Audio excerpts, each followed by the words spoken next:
Oh my gosh. So we're waiting for Terry. I don't see his little dog.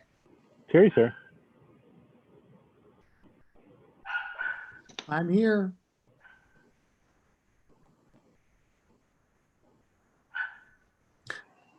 Barney, trust me, I'm here. No, I just see you now. Lori, are you here yet? Lori's here. Yes, sir. And Yep. Brian Kaplan? He's not coming, I don't think. He's working tonight. Oh, are we sure?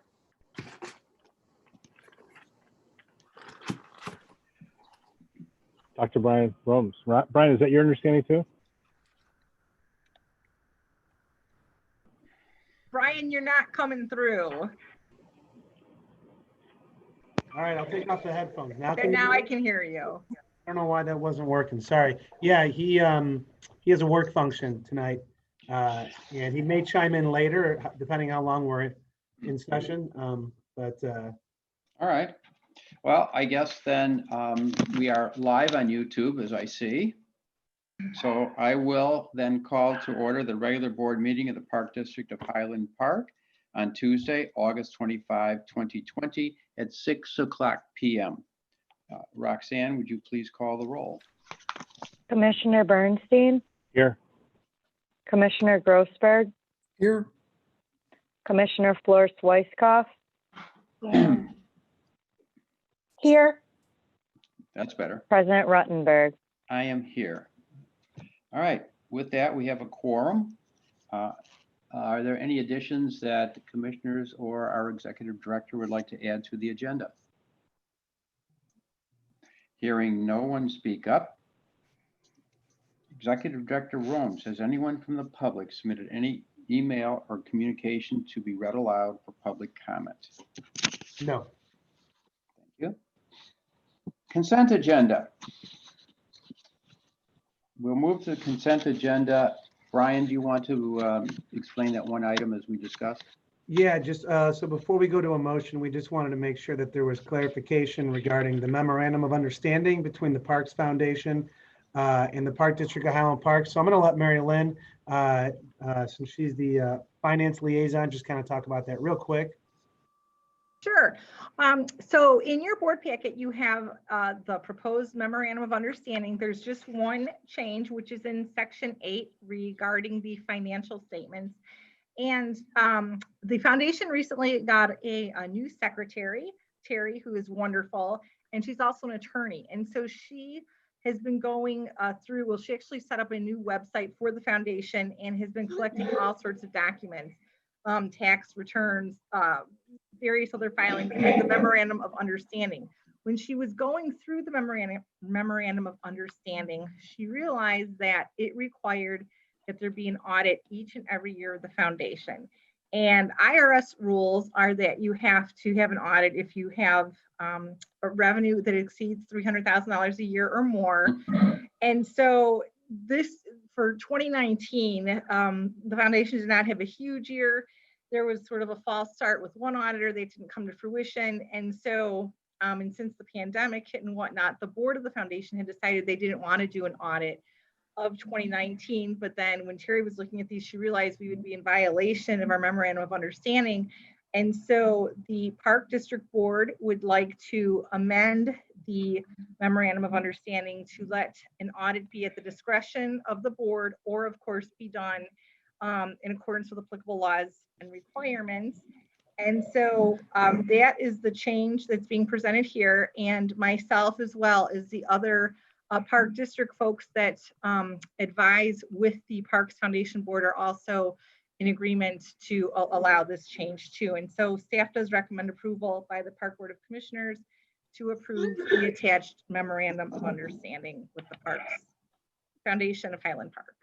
Thank you. Sure. Thank you. With that clarification, is there a motion to approve the consent agenda?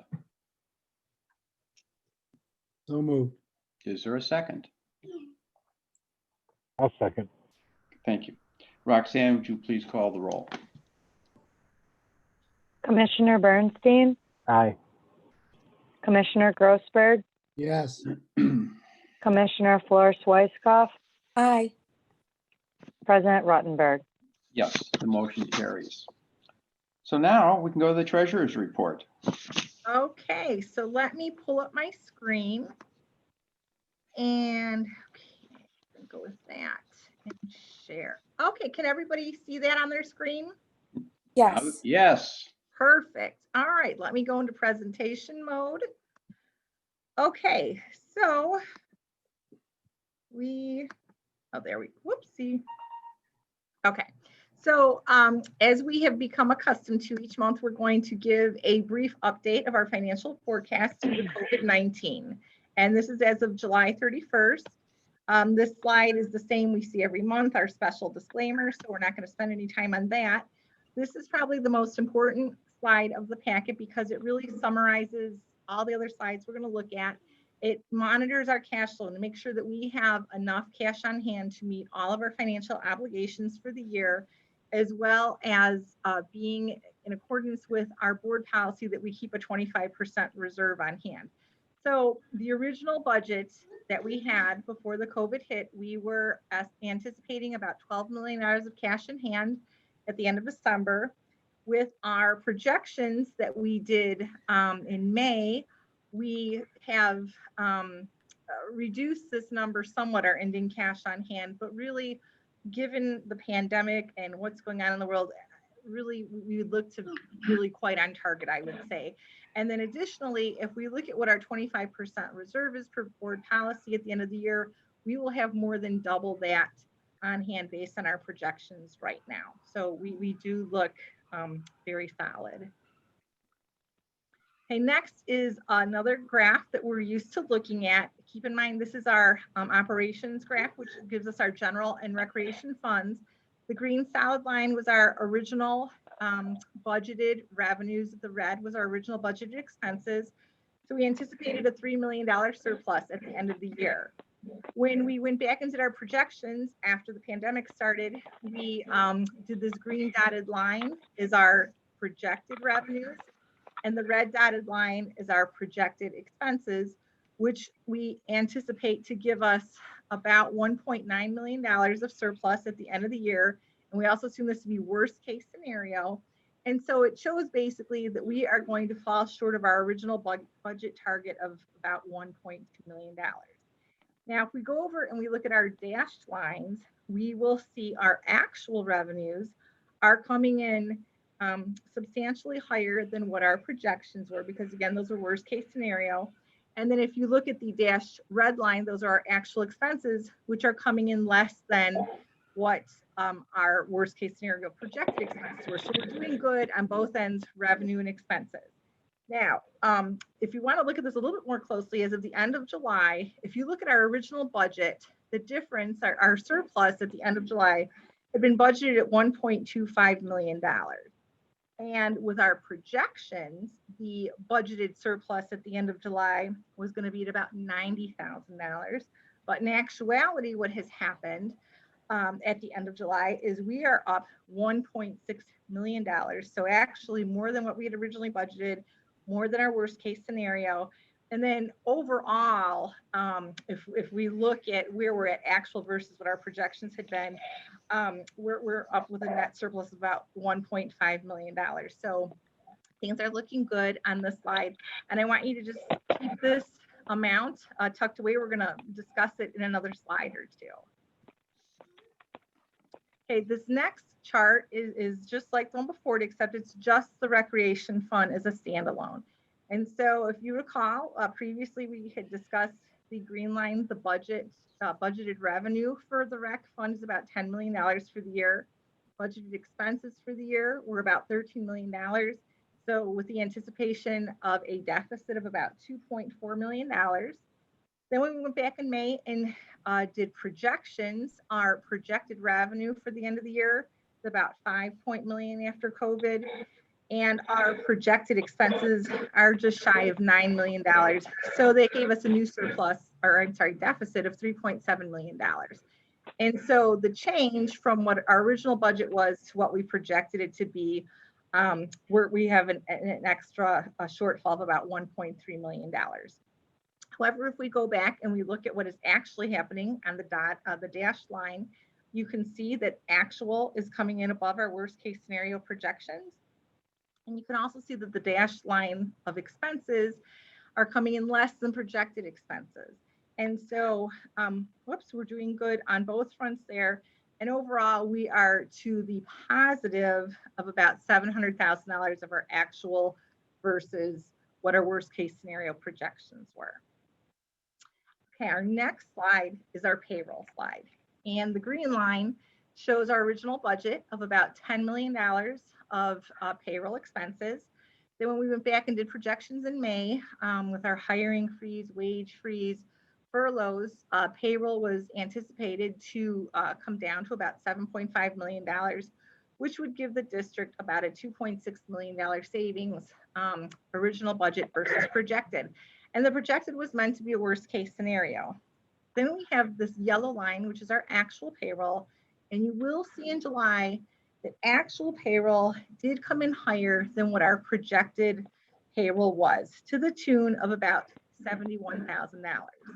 Now, the reason this has happened, if you remember that $1.5 million surplus we just talked about for the operating funds, the reason we're doing so good there is, a lot of our programs, our reshape programs have really taken off. And so, due to popular demand and creative thinking, we had more programs or expanded programs. And so as we had more offerings, we did have to incur additional payroll in order to bring in those revenues. But it's important to note that the $71,000 is incorporated in that $1.5 million surplus that we have at July 31st. So while this is slightly above projected, it is necessary to bring in the revenues that we have brought in.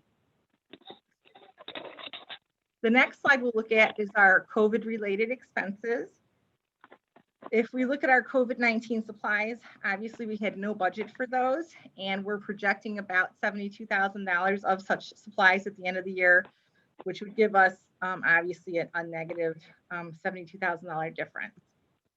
Also on the lakefront staff, originally we had budgeted $33,000 for that. And with all of the crowding of the beaches and rule enforcing needed to take place, we are projecting about $109,000 expense at year end, with a difference of budget to projections of about $76,000. And then finally, we were asked to put our lost operating revenue in. And so we looked at what we originally budgeted versus what we're projecting out now. And unfortunately, we are projecting about a $6.2 million loss to our operating revenue. And then we can total that all up. And our final difference between budget and our projections is about $6.4 million. And that's really all I have this evening. Does anyone have any questions? Let's start with Cal. Do you have any questions? Yes, I just have one question, and it's going to be the exact same question that I asked at the Finance Committee, because I know we spent a lot of time going over those charts. And if you had to give a one-paragraph summary of the current health, the financial health of the district, what would you say in that paragraph? I would say we are fortunate that we are looking really well. And I'm not just going to say that myself. I have been consulting a lot with PMA regarding various financial aspects of the district. They too are very complimentary of the way we have been creative with coming up with new ways of bringing in revenue, reducing our expenses. I think it really shows here in our cash flows in that, we're not even looking to be $1 million less, yet we're showing about $6 million loss in gross revenue operations. And so I think we're really doing well given the current climate. Okay, thank you. Terry? No, most of my questions were answered in our finance meeting. Lori? No questions, thank you.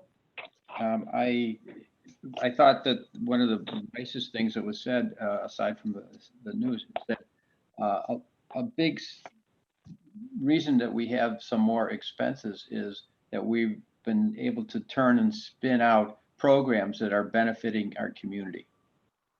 more offerings, more programs, more opportunities to use our facilities, which I thought was very indicative of what we're supposed to do. But I have no questions beyond that. So I think we say thank you. Okay, you're welcome. Thank you. Actually, it looks like I'm just going to roll right into the regular standard treasurer's report where we look at our fund balances briefly. Okay, so we'll start with the special recreation fund. And right now that is trending favorably due to budgeted tax receipts that are trending favorably, but they'll mostly be corrected with timing differences as those dollars come in. The other large difference to the tune of about $350,000 is in the contractual services area in regard to the NSSRA building, because we budgeted to be billed for that in June, but we have not been billed yet. So that once that comes through, that will also reduce that favorable variance somewhat. In capital projects, as we've been saying every month, we are significantly under budget as projects have been delayed or eliminated due to COVID-19. The general corporate fund is also showing a favorable variance, and that is due to reduced payroll, reduced expenses due to closing, and timing differences in health insurance. $518,000 of that is also sitting in miscellaneous income for 2 grants receivable that we've been awarded. As far as the debt service fund, again, our tax receipts are trending favorably due to timing differences. And then in the rec fund, we are showing an unfavorable difference, but it is a smaller variance than we had last month. And of course, that variance from the budget is due to closure and reduced activities related to COVID-19. And that's all I have, unless anyone has any questions. You said, and that's something that raised in my mind a question for you and for Brian. What is happening with the development of the NSSRA building? They're behind schedule. Yeah. So they completed demolition of the building in February. And the reason for the delay is they applied for the park grant through the state, and the IDNR has not issued or awarded the park grant yet. So they are waiting to find out if they will be getting funding. So obviously, if they're awarded that grant, it will have a significant impact on the amount of dollars that the other park districts will have to contribute. So that'll be a very positive thing for NSSRA, for NSSRA users, and for all the park districts who provide for NSSRA. So hopefully by the end of this month, well, that's 5 days away. So, but hopefully soon they'll find out about that grant. We're hoping. All right, but we don't have any information that at this point that our obligation might increase, because maybe it could decrease if they get a significant grant, I assume. Yeah, it's just not, it won't initially change because as we know, the grant funding isn't given up front, it's given in arrears. So Yeah. they'll get credit later after the project's completed. Someone needs to mute their phone, I think. It's Jeff Smith, it says so. So. Wait, Brian, can I interrupt you for a second? I'm sorry. Yeah. But Barney, can you just remind the people on participants that if they're not presenting to be on mute, because I'm getting a lot of feedback. You just did. Thank you, Cal. Well, you're the president. I don't want to step on your toes. All so right. I All right. At the request of Commissioner Bernstein, if anybody is not presenting, would they please put their microphone on mute so that we can hear Cal Bernstein? I believe there's also a way to mute everyone unless you unmute yourself. Oh, God. Anyhow, Brian Romes, back to you. All right. So I think that's clarified it, don't you think, Brian? Everybody on the NSSRA situation. All right. And everyone is adhering to the admonition we just got from Commissioner Bernstein. Unfinished business. Rosewood Beach. Now we can listen to Jeff Smith. You there, Jeff? I'm trying to unmute myself. All right, can everybody hear me? Oh, yeah. Thank you. All right, great, thanks. So earlier this year, the district looked into various options for long-term solutions for erosion control at Rosewood Beach. We looked into some offshore structures such as constructing an underwater weir, or reducing the gap of the existing breakwater. Also looked at an approach that wouldn't provide protection for the beach itself, but rather the structures at the back of the beach, such as the parking lot and the buildings. This is the approach that the board decided to go with, the back of beach revetment. So the district entered into a contract with Smith Group to develop construction documents for this work. Margaret Boschek with Smith Group is going to share those drawings and also discuss the overall project. So I'm going to hand it over to Margaret now. Thank you, Jeff. All right. I am really dark, but hopefully you can see me. Hi, everyone. Hi, Margaret. Hi, guys. Oh, there, I'm lightening up. Let me see if I can't share my screen. See, only hosts or all panelists. Actually, I don't know that I can share my screen. Can someone give me access? You should have access. There should be something at the bottom of the screen, a little green button. Oh, there we go. Okay, can you see that? Yes. Awesome. All right, we'll just start that. Okay, so as Jeff mentioned, we decided to move forward with the revetment at the back of the beach to protect the infrastructure. It is not intended to hold the sand in place or prevent erosion. It is really as a barrier for your upland investments, including the interpretation, building, the breakwaters, the boardwalks, the parking lot, and your concessions building. So going through what I always talk about, which is our lake levels and forecasts first. Have to tell you the good news is we've crested. So here is a graphic for you. Perfect. What you are seeing is the little blue dots. Those are the average water levels, the average mean still water levels for every month since 2018 is on the left there. What you are seeing on the right is 8 months of record highs starting in January of this year. So it was a record-setting year. And I know I've mentioned it before, but last year was the wettest year on record, which resulted in a large increase of our lake levels.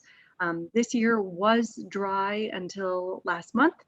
So we are leveling off. We actually had 2 months, June and July, that crested a little bit below the historic high water level that you can see there on the right side, which was October in 1986.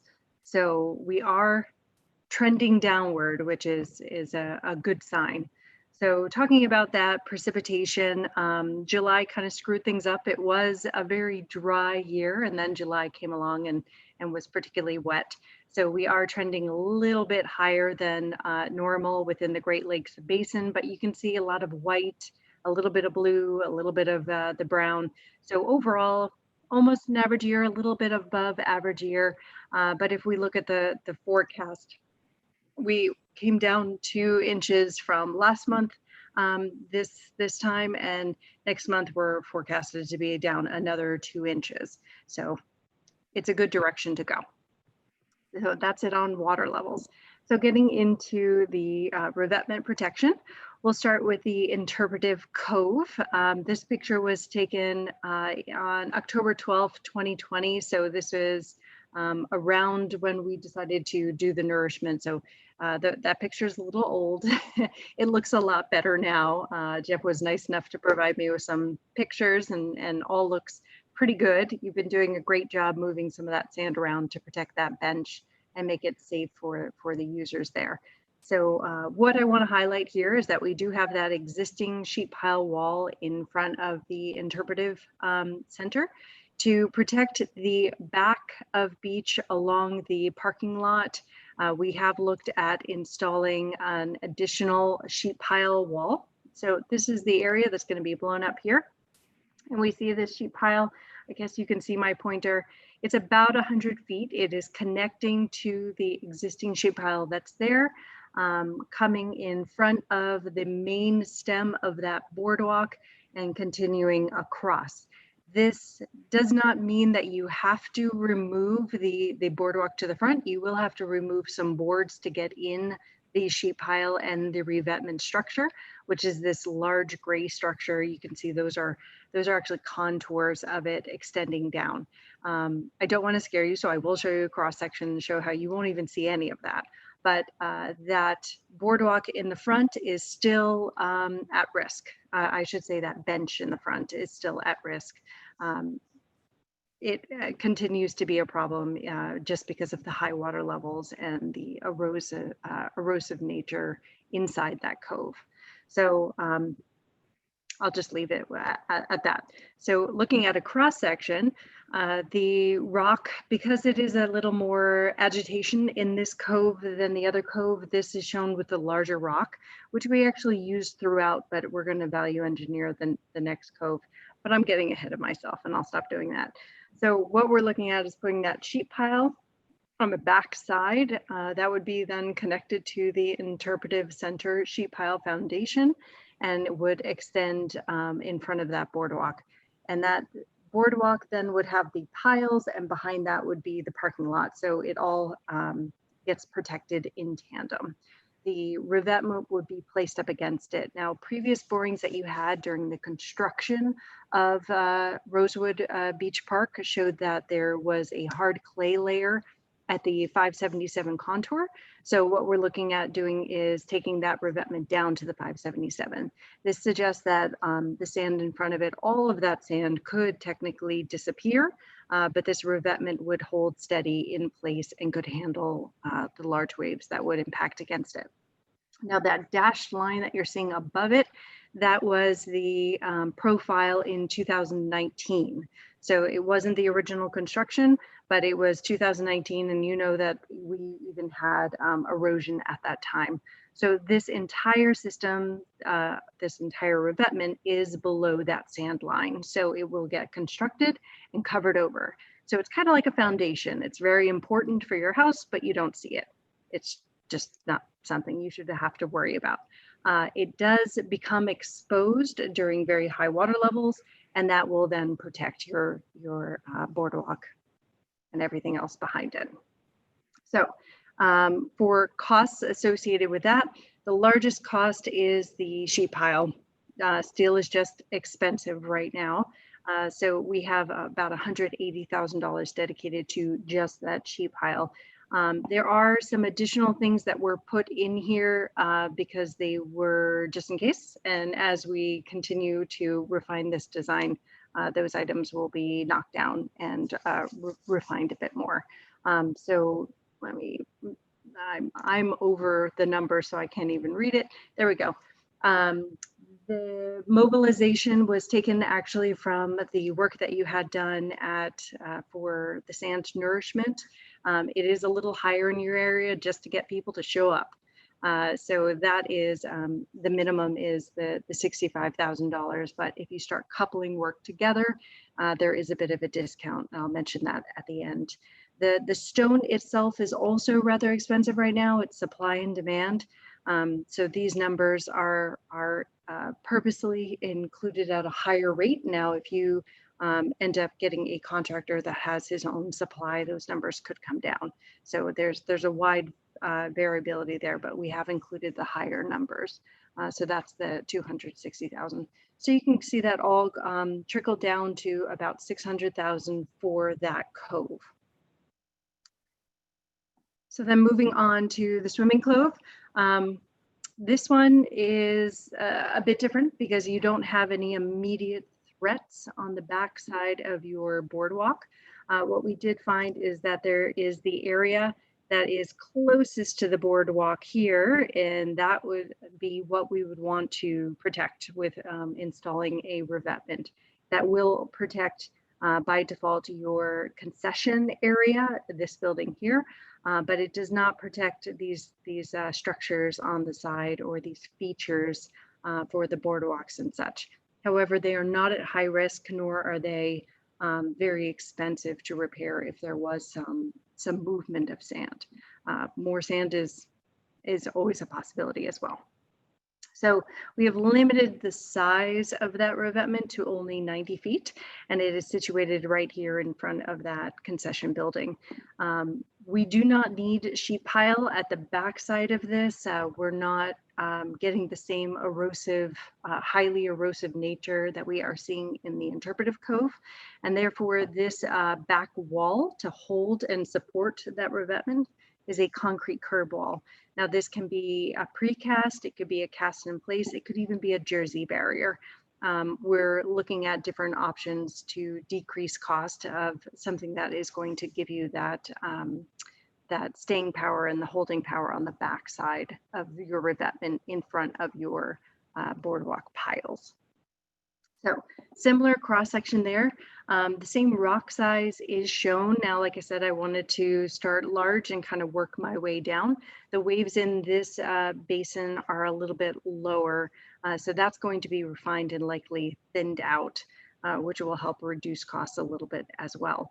This is also taken down to the 577 because we don't have any better data on the geotechnical in this area.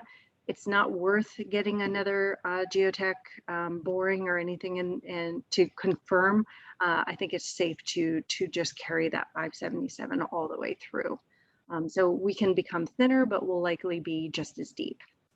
Here again, you can see that 2019 existing beach and the entire system is placed underneath that.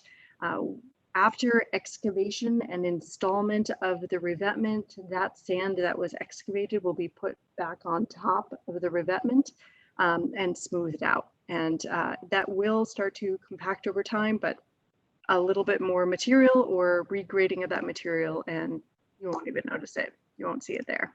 So costs associated with that are a lot lower because they do not include the sheet pile. It's also not nearly as long. This is only 90 feet where the other system was about 170 feet. So the cost for this is the 255. Again, there is the mobilization cost of 65,000. That was just the minimum that we were using based on the other work that we have done on your site. So looking at a summary, those are the two numbers that were coming in individually for each of the coves. Now, if you wanted to couple the construction, the contractor is already on site. So while he's going to increase your mobilization, it's not going to be the full amount. So there is a discount for doing both of those sites at the same time because mobilization and material and such only has to be brought in once. The permit. I did talk to IDNR. At first, they felt that a permit wasn't necessary and then turned around and said, we'd like you to submit one anyway. Fortunately, it would only be a general permit. This does not require any public review process, but it does go through IEPA. Now, because none of this is technically lakeward of the ordinary high water mark, I'm told it would be fast tracked, but anything when they say IEPA doesn't say fast track to me. It is a low cost. As a general permit, it just needs to be under 300 feet long. We are currently at 260 with both locations. Interpretive Cove is just the 170. So if we could do one or the other or both together, it makes sense to ask for both, even if you intend to just do one. Just so that you don't have to get another permit later on. Now, the drawings that I've shown you are all ready to go out to permit. This is all that the permitting agency is going to need at this time to make their determination. So following this meeting, if you want to move forward, that would be the next step on my end. For scheduling and timing, we would want to install prior to Memorial Day. This can be installed in the winter. There's nothing preventing us from doing that. Because the system is not intended to hold back the sand or prevent sand erosion, it's not germane that we get it in before the winter storms. In fact, if there was removal of sand, it's less that the contractor has to do. Of course, we want to reuse that sand, so I'm knocking on wood that actually doesn't happen. So that's actually the end of my presentation. If there are any questions. Oh, there. All right, why don't we start with Cal Bernstein? Thank you, Margaret. Hi, Margaret. How are you? I'm doing good, a little tired, but I'm awake. You staying safe up in there in Madison? Oh, I'm not in Madison. I'm Oh. I'm currently in England. Oh, oh, It's about Oh, boy. midnight, right? really? Okay, yeah, well, it's 12:30. oh, wow. Well, Yeah. I hope you had tea today to keep you up for this. So, I've had plenty of coffee and plenty of Earl Grey earlier in the day, so oh, I'm all good. Thanks. all right. Then I'll try to be quick with my questions and comments. Well, Sure. it's number one. It's thanks for tuning in from jolly old England, and it's encouraging to hear that it sounds like the lake levels have crested. Let's keep our fingers crossed that continues. And I think and I appreciate. I didn't want to hold you to it, but you indicated that you were 80% sure that the sand replenishment would hold, and keep our fingers crossed on that. Also, it appears that so far it's working, so that's all good. So with regard to this project, I know that if you go generally the bad storms occur in the fall. October, November. The Fitzgerald or whatever the song, and so this, even if we gave you the green light tonight, we're not going to have the protection for this fall season for our buildings if there are a series of bad storms. Is there anything that could be done on a temporary basis that will not require permitting or anything like that, just to make sure that for this season, this fall season, that our structures are protected? Well, when we say temporary basis, if it is of a large scale, the state of Illinois doesn't recognize that. For your immediate, what is within your control to put out there as additional protection is more nourishment. You already have a permit to do that, and if so required, you could mobilize pretty quickly to get additional nourishment out there. Your buildings have their own foundation. I should say your interpretive center has its own foundation, and that is well protected. What is not protected is your parking lot. There is plenty of sand in front of that for now, but we know how quickly that can change. So what I can say about temporary measures, the best option is your nourishment permit, which is already in place. I wouldn't suggest putting out any type of bags, additional rock or anything along those lines. And why not sandbags? The sandbags, if they're too small, they're just going to get pulled into the water during large storm events. If they're very big sandbags, we could have a permitting issue. They would have to be behind the ordinary high water mark. And we would have to get the nod and approval from regulatory before we could put them in. No, hold on one second, Julie. No, Mhm. no. So what is the process for receiving permits? Those permits? You mean for like a temporary measure? Yes. Well, we could go again through the emergency approval process, which is just to put in the permit with the note that we want it to be considered for an emergency, and what our emergency, you're still going to have to go through the same permitting process. It's just an indication that you have an emergency, that you want to install, say, giant sandbags, and they would come back and let you know if you can proceed or not. And how quickly can we get emergency permits? That turnaround is usually within 2 weeks that you get the email back that says you are approved to move forward on an emergency basis, but it still requires the full permit to be applied for and paid for. Yeah, and what's the cost involved with those large sandbags? Well, that would still be a general permit because we are talking about putting in less than 300 linear feet of protection. So you're looking at $550. Let me, No, no. wait, Cal, are you asking for, when you say large sandbags, are we I was talking talking? about trap bag, I think. I'm be careful because I'm not quite sure I follow what Cal is asking. Like, I Okay, can see, let me ask the question, Bernard. So the question, because what I just heard is that small from a temporary perspective. I'm focusing on this fall right now. So Okay. on a temporary basis, what I heard Margaret say is that small sandbags will not be sufficient, will not satisfy, will not achieve our goal to protect the areas that are exposed right now, which is the boardwalk and the parking lot, because they could wash back into the lake. But I believe she said that, and correct me if I'm wrong, Margaret, is that there's another alternative of large sandbags that could be placed down there that can offer that temporary protection. And all needed to do that is to, number one, apply for the underlying permit and then seek an emergency permit that we would receive within 2 weeks with whether we can do that temporary solution or not. Is that correct? That is correct. There are large bags that can get filled with sand that are called trap bag.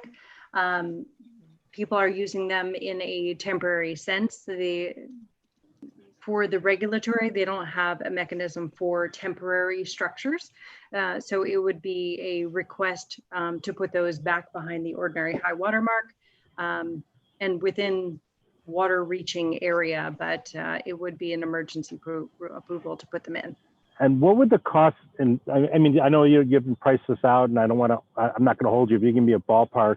What would the cost, the cost to do that to protect the boardwalk area that's exposed by the parking lot? Just a round number, what would that cost? You know, I don't know off the top of my head, but we are installing a similar product down in Evanston near you. So we do have cost per linear foot from that project that I can get you following the meeting. Yeah, that'd be great. And when they're temporary, are they easily removed, or how do you remove them? Well, the best part about sandbags is that they're made out of a geotextile bag. And if you filled it with sand, then all you have to do is rip the bag and remove the liner. And so you could theoretically use the same type of sand that is currently that Bird's Eye and the torpedo sand. We can use the same type of sand to fill those bags. Yes, you could. You could either bring it in as new, or you can scalp it from your existing sand. And if we brought it in new, what's the process, and how do you go about doing that? Just getting a semi, pulling it in, and putting it in, and then I mean, how's that work? Who bags it? I mean, is it the contractor does it? The contractor would bag it. It would be brought in the same way that your nourishment sand was brought in, and that would be picked up by an excavator and put into the bags. There is some training involved in extending these bags and filling them up. And I'm only talking about the trap bag in this measure, but it is a pretty quick process. And then let's move further south along the boardwalk towards the swimming cove. I believe you said that you don't believe that those buildings are in imminent danger, or maybe I'm putting words in your mouth. No, I do not believe that they are in imminent danger. Even the erosion that we had last year did expose some openings under those buildings, but they do have their own pile foundation system. So even though I believe we've even had some waves rush up on that boardwalk by the swimming cove, it didn't create an imminent danger for any of our structures there. Is that correct? That is correct, yes. The water rushing up could get into the building if there were doorways and such on that side of the structure. Water could penetrate into those buildings, but that is run up on the beach that is there that is protecting the boardwalk. Okay. And going back to the interpretive code, I know that, through the foresight of our, who are now president, Ruttenberg, that he insisted on that sheet pile putting in. Is it accurate for me to say that sheet, as it currently situated, is based on the current lake levels, that sheet pile is sufficient to protect the interpretive center? The sheet pile was installed with the ability to maintain a foundation, a stable foundation, I believe with the sand completely removed in front of it down to a certain elevation. I will have to confirm what it is. But that system does have its own tieback system and is a good foundation for the building for much more erosion than you are currently seeing.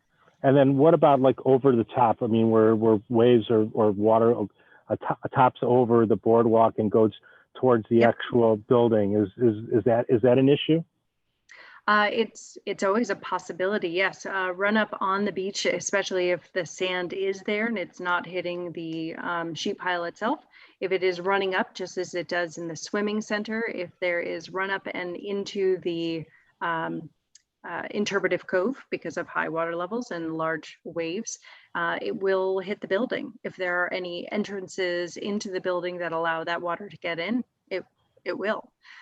So if water level was high enough that run up was causing issues in that area, then a temporary sandbag around all entrances would be recommended.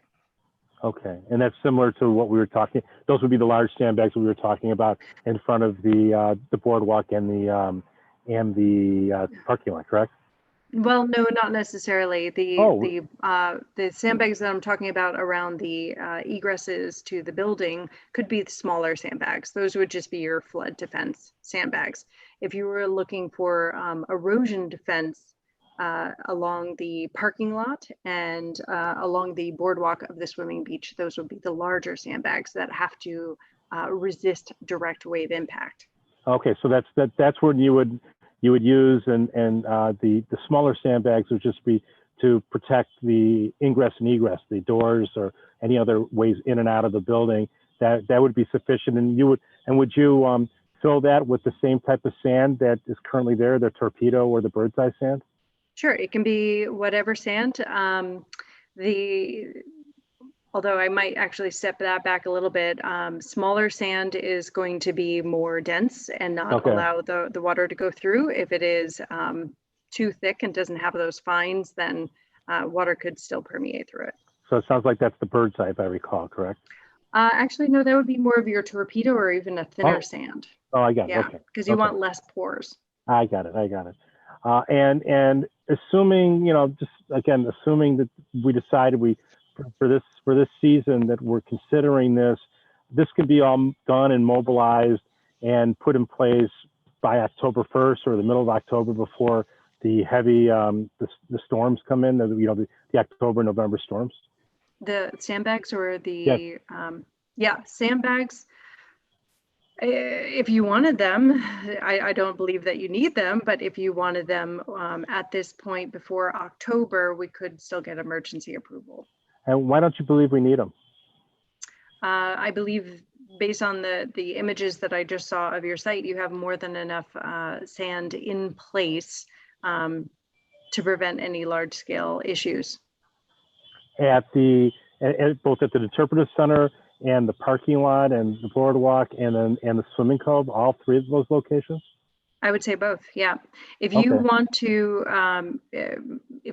mitigate your risk and have purchased sandbags already and also have you can't get emergency approval unless you're actually moving forward with it. It's not considered an emergency. But if you wanted to purchase the materials and store them so that you are ready to go, that would help mitigate your risk. But okay. All right. Thank you. That's all the questions there. Let me just jump in. What I wasn't visualizing was where you were trying to put the sandbags, Cal, but that became clear as we moved on. That's why I was interrupting. Terry. Margaret, welcome. You're like the sixth Beatle here in our. I'm Ringo. You're Stuart Sutcliffe. You guys can look that up. There that couldn't play bass. Was he kicked out? He just couldn't play bass, but he was good looking. That's why they kept him around. That's good. I am not going to keep you long at all. As a matter of fact, I was going to ask just a couple of questions about the price of the steel. Sure. So, is there any chance that political winds could change where tariffs are removed and the price of steel goes down in the near future? Well, that's a little hard for me to answer because I'm not. Yeah. I don't know which way the steel is trending politically. I would say that the more recent quotes that we have received on steel include the additional tariffs and risks associated with additional tariffs or holding on to those tariffs. We haven't seen contractors reducing that. They typically will price out on a number of months, and they will include whatever risk they see for those couple months. They never trend down, or I should say they never underestimate their risk. I get it. Yeah, it would just be interesting to learn what the price of steel would have been even just a couple of years ago compared to what would be paying now for that. Yeah, well, truth told, before the tariffs were enacted, steel was at a record low for the decade, I believe. So when tariffs came around, it was a huge jump and changed a number of projects. Okay. I just have a second question. This will be my last question. It's about the Armor Crest. I want to say, could you go back even to the second, the swimming Cross-section? pool? Yeah, right there. The Armor Stone Crest elevation 587.70. Right. And so the sand level there is the 2019 existing beach, right? Yes. So I'm, without even going back to the other cove, the interpretive cove, I'm just looking at a very narrow buffer there. So I assume that with winds blowing and waves coming in and things like that, what are we talking about in terms of amount of sand there that is covering that? Right. In this image, there isn't much covering it. There is less than a foot covering it. And granted, that is too little. We want at least a foot covering it, which is the 1 foot that's shown below the boardwalk to allow for additional sand to be over top. The 2019 survey was done before the nourishment. So it is at a higher elevation now, and we'd want to keep that hidden. We can lower the elevation of the top of the crest to ensure even more sand coverage on the order of 2 feet. That would give you a nice buffer. But the lower we make it, the less efficient it is if it becomes exposed, because now you have waves running up the front of it and just jumping over the top and starting to erode the backside. So that's why we want to keep it as high as possible, but marry that with the coverage of sand over the top. And is that Armor Stone Crest? I noticed that it is perpendicular to the curb wall, right? So there must be an engineering reason for that to be perpendicular, right? In other words, you couldn't angle the Armor Stone Crest to reflect the angle of the sand as it's descending. Right now it is shown as a flat elevation for construction purposes. It is also a couple stones wide, and rock, it's never this perfect. It is jagged and all over the place.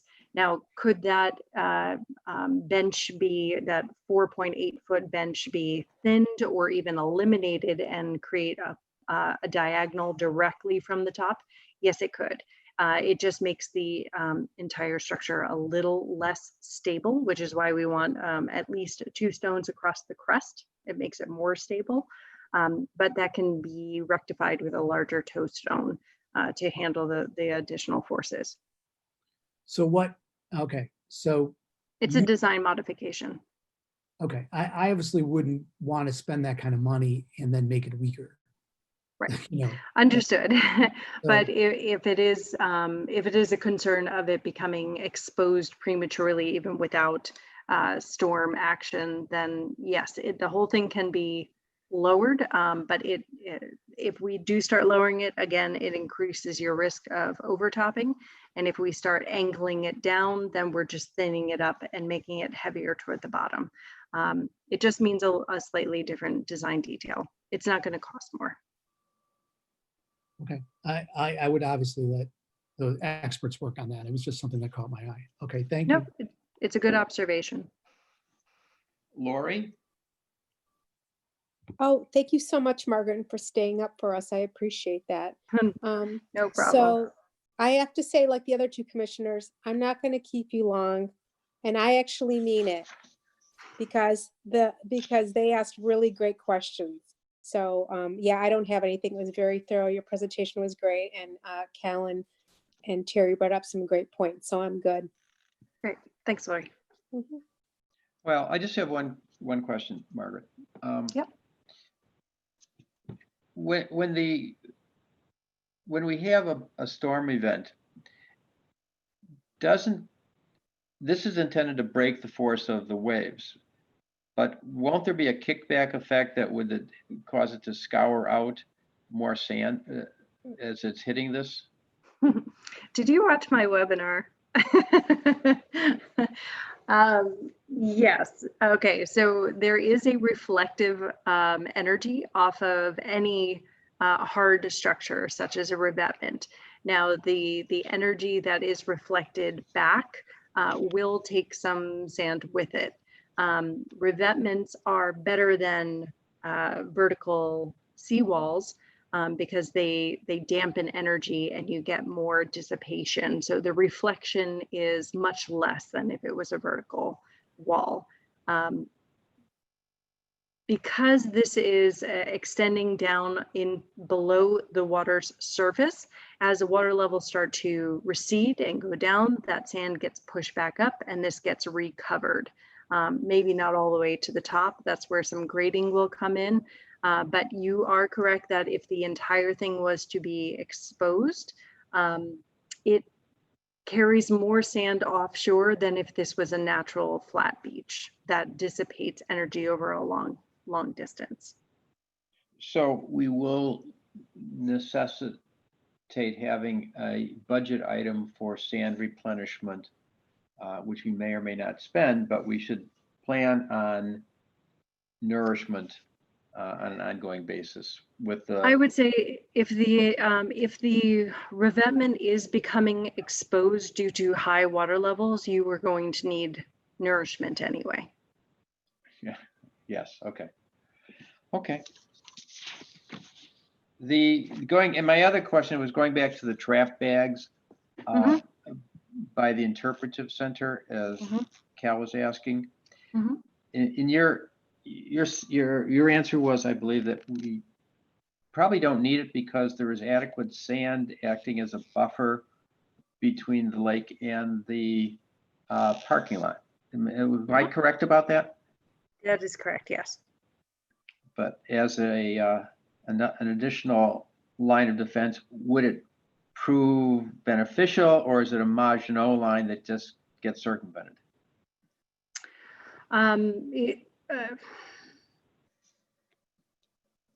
Your defense right now is the sand. If the sand were to disappear, there is no additional defense back beyond that. There's no sheet pile or such. As a quick deployment of something that is going to prevent further erosion, trap bag or a large barrier, because that's what trap bag basically is beneficial. From the images that I've recently seen of your interpretive cove, there is sand there. It will flatten after some storms because it is quite steep right in front of the bench. But the bench back to the parking lot is a pretty wide distance. You would have to lose a lot of sand before that becomes an issue. Is it possible? Yes, it's possible. Is it likely? No, it's low. It's a low probability that that will happen. All right. I appreciate that. Before we go on to our next topic, then, is there anybody else is there any other question that somebody would like to ask of Margaret now that we've kind of gone around once? No, I just have one comment. Barney, the Maginot Line metaphor analogy was just superb. Congratulations. I thought it was great. Well, Margaret's just, right there. I would like to bring up one thing if I can. Of course. Thank you. Margaret, could you go back to the overview of the revetment in the interpretive code? In the interpretive code. Plan view or cross section? The plan view. Thank you. So I just wanted to address the chaise lounge that's out there right now. Again, I know when we talked about it a moment ago, we kind of implied that it may stay there, but it's very much an option to simply remove it. Or another option would be to the bench portion, we could potentially relocate it somewhere. As you know, at Rosewood, there are other chaise lounges. Now, some of that deck area, we could relocate it. It may require driving some piles in, so it would be a cost and some work. But that area could be either eliminated or potentially relocated. And we just want to bring that up because this work will protect the parking lot. It won't change the challenges we're having under it. Now, right now, the park crew has been able to come in and relocate material. So it's not dangerous right now, but as Margaret said, during some storm events, it will move around. And so if we want to address that area, because it's kind of a pain point, I feel that this would be the opportunity to do it when we did with this work. And I don't know if you want to add anything to that, Margaret. No, I think you're right. That's the nail on the head. It's the opportunity to move it. It can stay in place. It's not necessary, but it continues to be an issue based on the energy penetration through the entrance of that cove. So you can reuse those materials, but in its current location, it'll continue to be an issue. Jeff and Margaret, are the other benches that are similar to that chaise lounge, are they on piles or are they just placed in the sand so that we might be able to just move this somewhere else that we find convenient?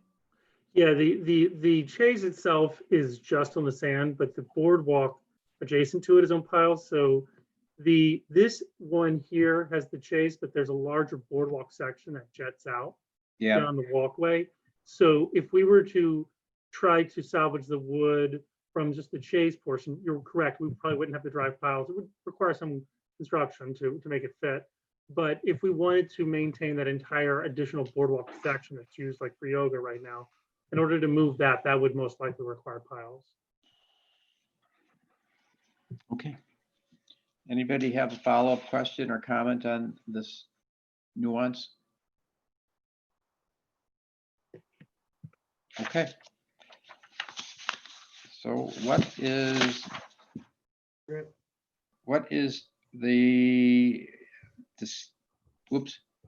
our intention regarding this for this evening?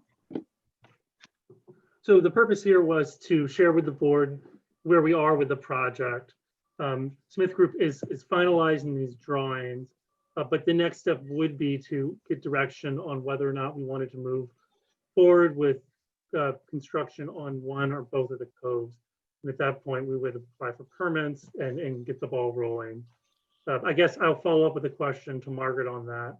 As at the beginning of the presentation, you had said that the goal would be to install this primarily in the interpretive cove, I think was the main goal, but by Memorial Day of next year. If we wanted to meet that goal, what's the latest we would need to make a decision on taking the next step? Well, I think the next step is, because we are required to get a permit, is to apply for that. We are within the general permit because we are under 300 feet with both coves, and that's what my recommendation would be, is to ask for both coves. You can still just install the one. Based on permit timing, That can take 2 to 4 months. Now the sheet pile, and I was just talking about this with Adam before, the sheet pile is not anywhere near the ordinary high water mark. So if we wanted to add that into, say, the parking lot project, it wouldn't be under the same requirements of getting the approval from the IEPA, but the rock would for the revetment. So I would say drop dead date to make a decision to move forward is going to be the end of October if we want this in by Memorial Day. And that would be just to have you move forward with permitting.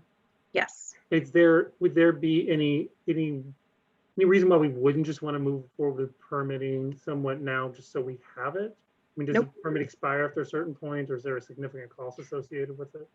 No, the permit is $550, and it is good for 2 years is the average.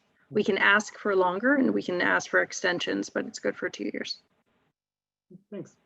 What just seems to me that unless there's an objection, are the engineering plans ready to be submitted? So it's just a question of apply or not apply. Yes. So that we can, I'd like to take a survey of the board. We'll start with Cal.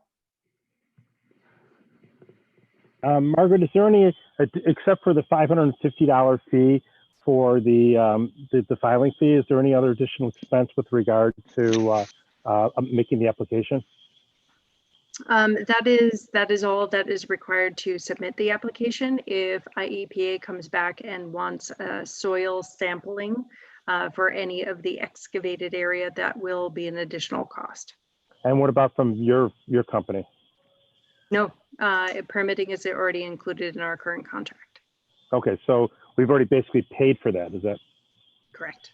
Okay, and then assuming we apply for the permit, then at that point, if we decide we can also seek an emergency permit to do some temporary measures this winter if we decide to do that. Yes, yep, it'll be an additional 550 because the area that it's influencing is different. It's possible we can make it a modification of this existing permit, but I don't know that they'll go for that, but we can see. Otherwise, it'll Okay. be $550. I'm fine with it then. Terry? Right, yeah, 550, I'm in. Cal, I'm sorry, Lori? Yeah, I'm good with it too. All right, I think the consensus is that we should apply for the permits, and then I assume that at this point, we do not want to have a fulsome conversation as to what to do. Is that the intention, Jeff and Brian?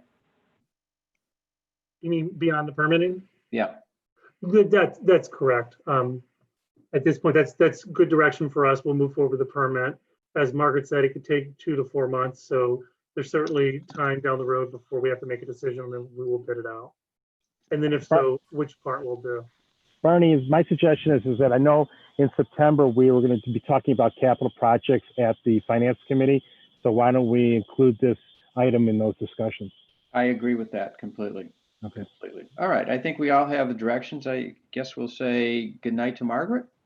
Oh, well, I'm going to stick around until after the parking lot and the boardwalk talk, but Oh, all right. I'm sorry. I didn't mean to get, I thought you'd want to, no, toddle. I'm going to turn off my camera though, so I can drink a glass of wine. So, Thank you, Margaret. Jeff, all right. Thanks, guys. we're on for part B. Margaret, I can do that with my camera on, so that it's no.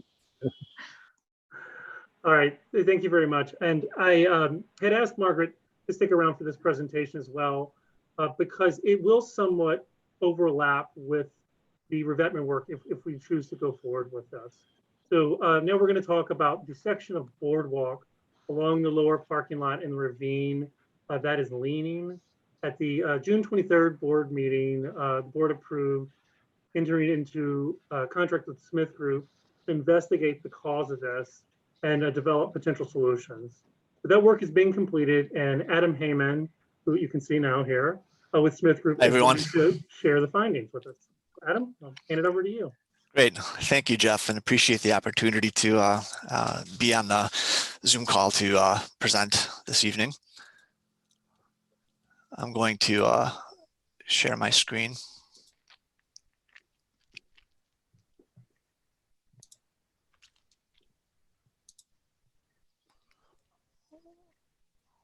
Or maybe not. Is my screen visible? No. No. No, not yet. Huh.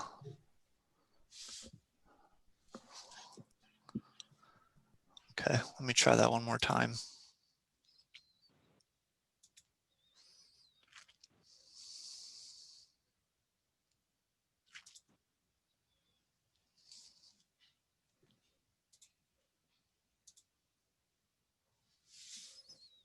How about now? Yes, Yes.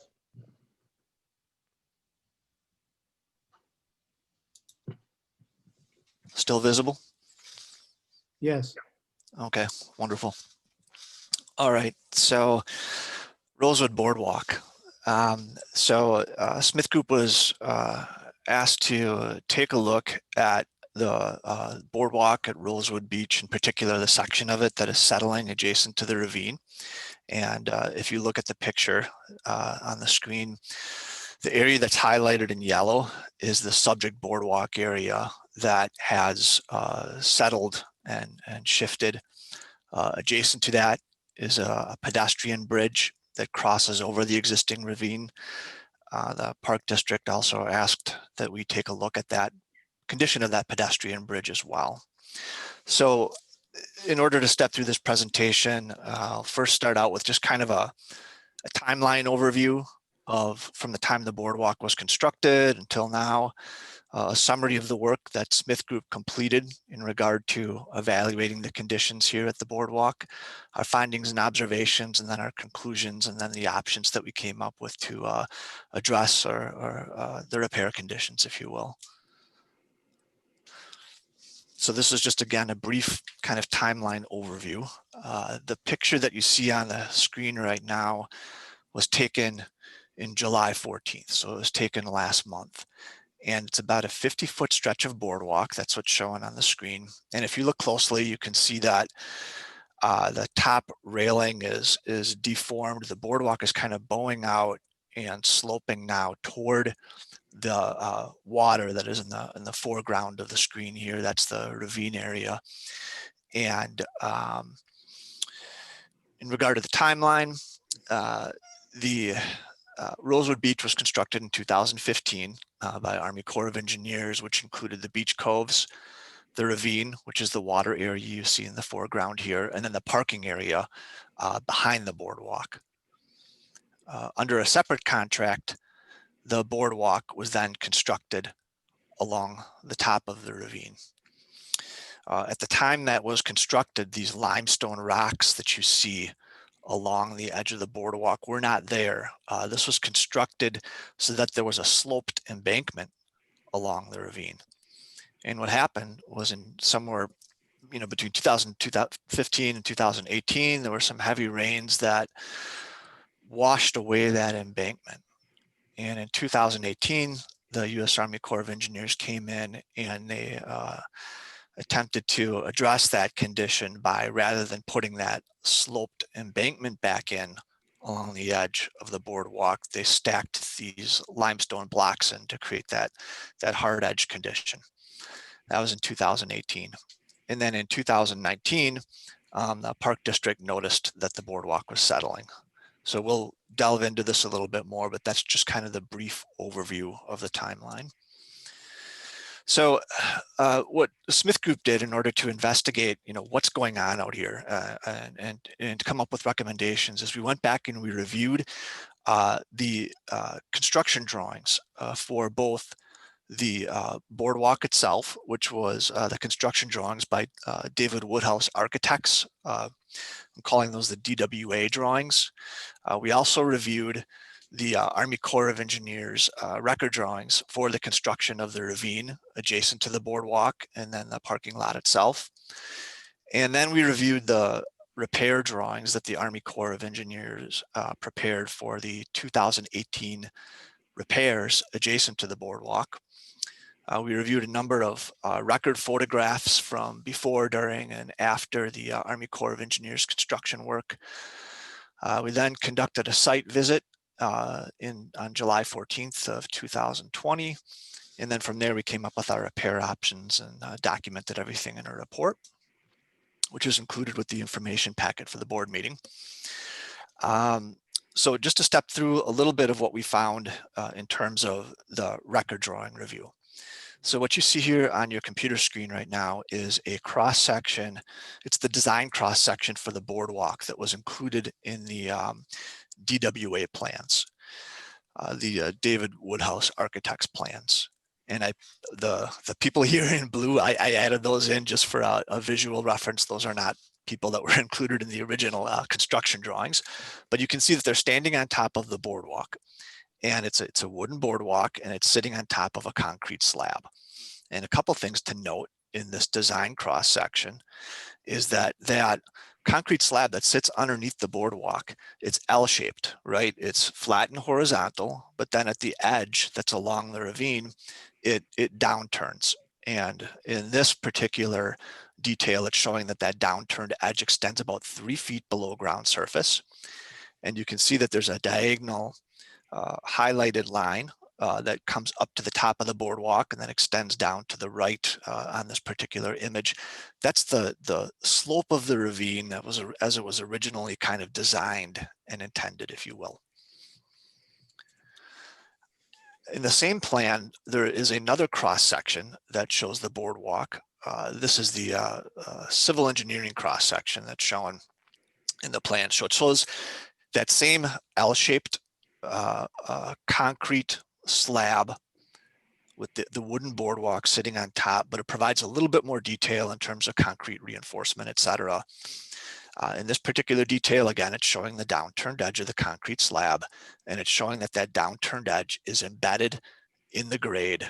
And this particular cross-section, it's the embankment is shown on the left side of the image, and the parking lot is shown on the right side. But again, we can see that embankment is intended to be installed to a level where that downturned edge is embedded below the grade. This detail also shows that there's stone aggregate,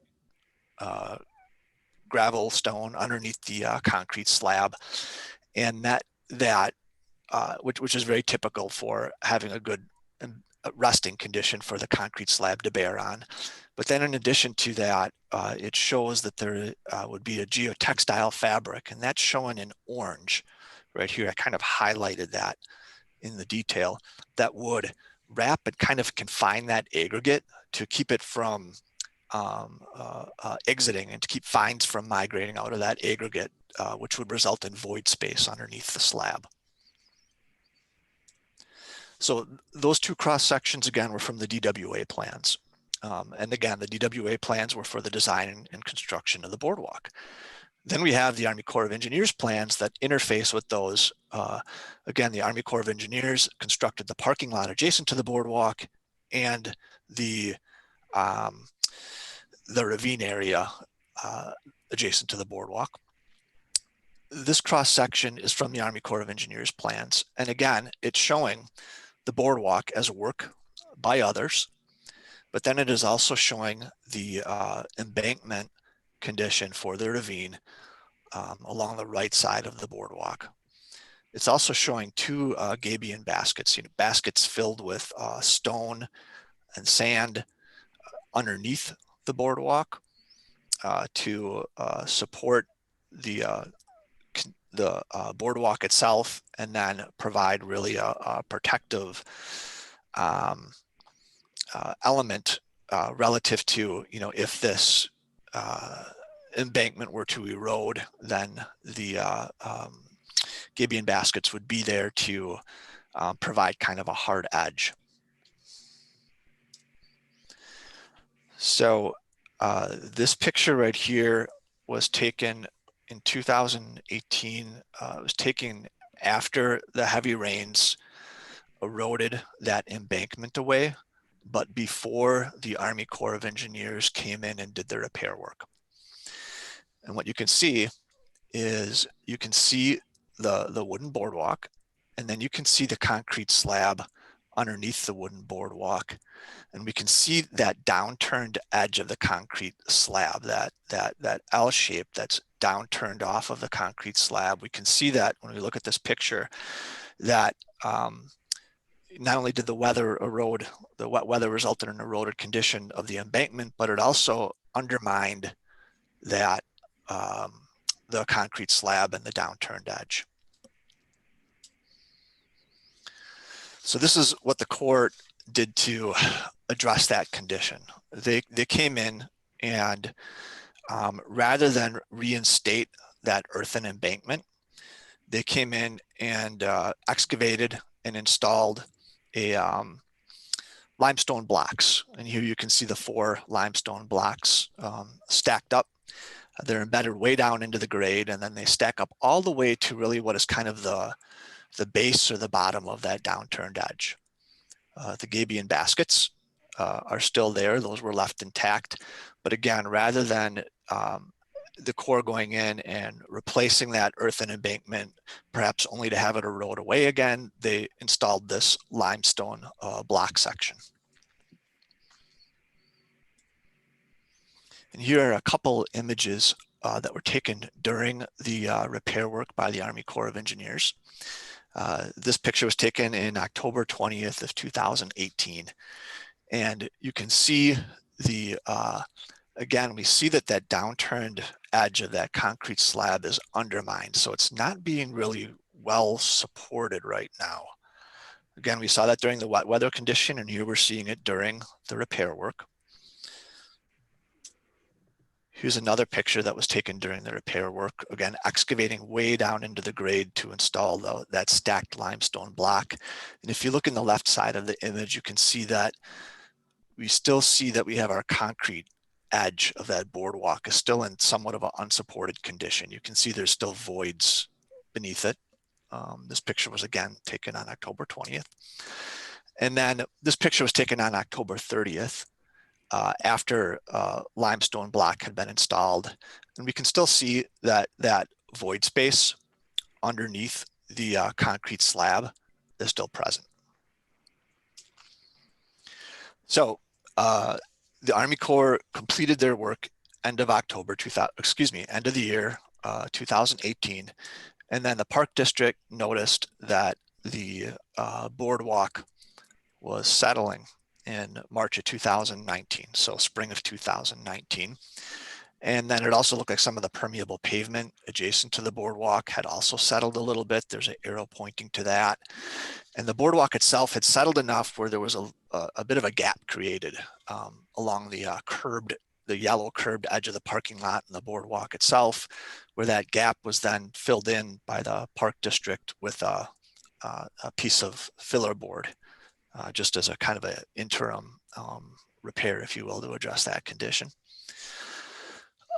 Smith Group went and visited the site on July 14th, so last month, and took a look again at a couple of things. The bridge itself, we didn't see any issues with the bridge. That appeared to be intact and bearing solidly on the abutments, so no cracks in the precast concrete or anything like that. So the bridge condition was good. However, when we went and looked at the boardwalk and the concrete slab that's underneath the wooden part of the boardwalk, there were spots where we were able to, I was able to stick, that's me in the picture, by the way.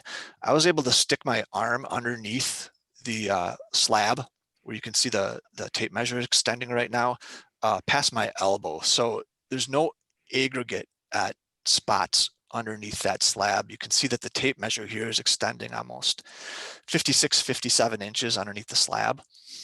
And then you can also see that the slab is cracked at a few spots. And these are stress cracks because this slab needs to be resting on aggregate. If it's not, then it is not properly supported and it's going to crack. And that's exactly what we're seeing out here, is that void space is still there and the slab is cracked.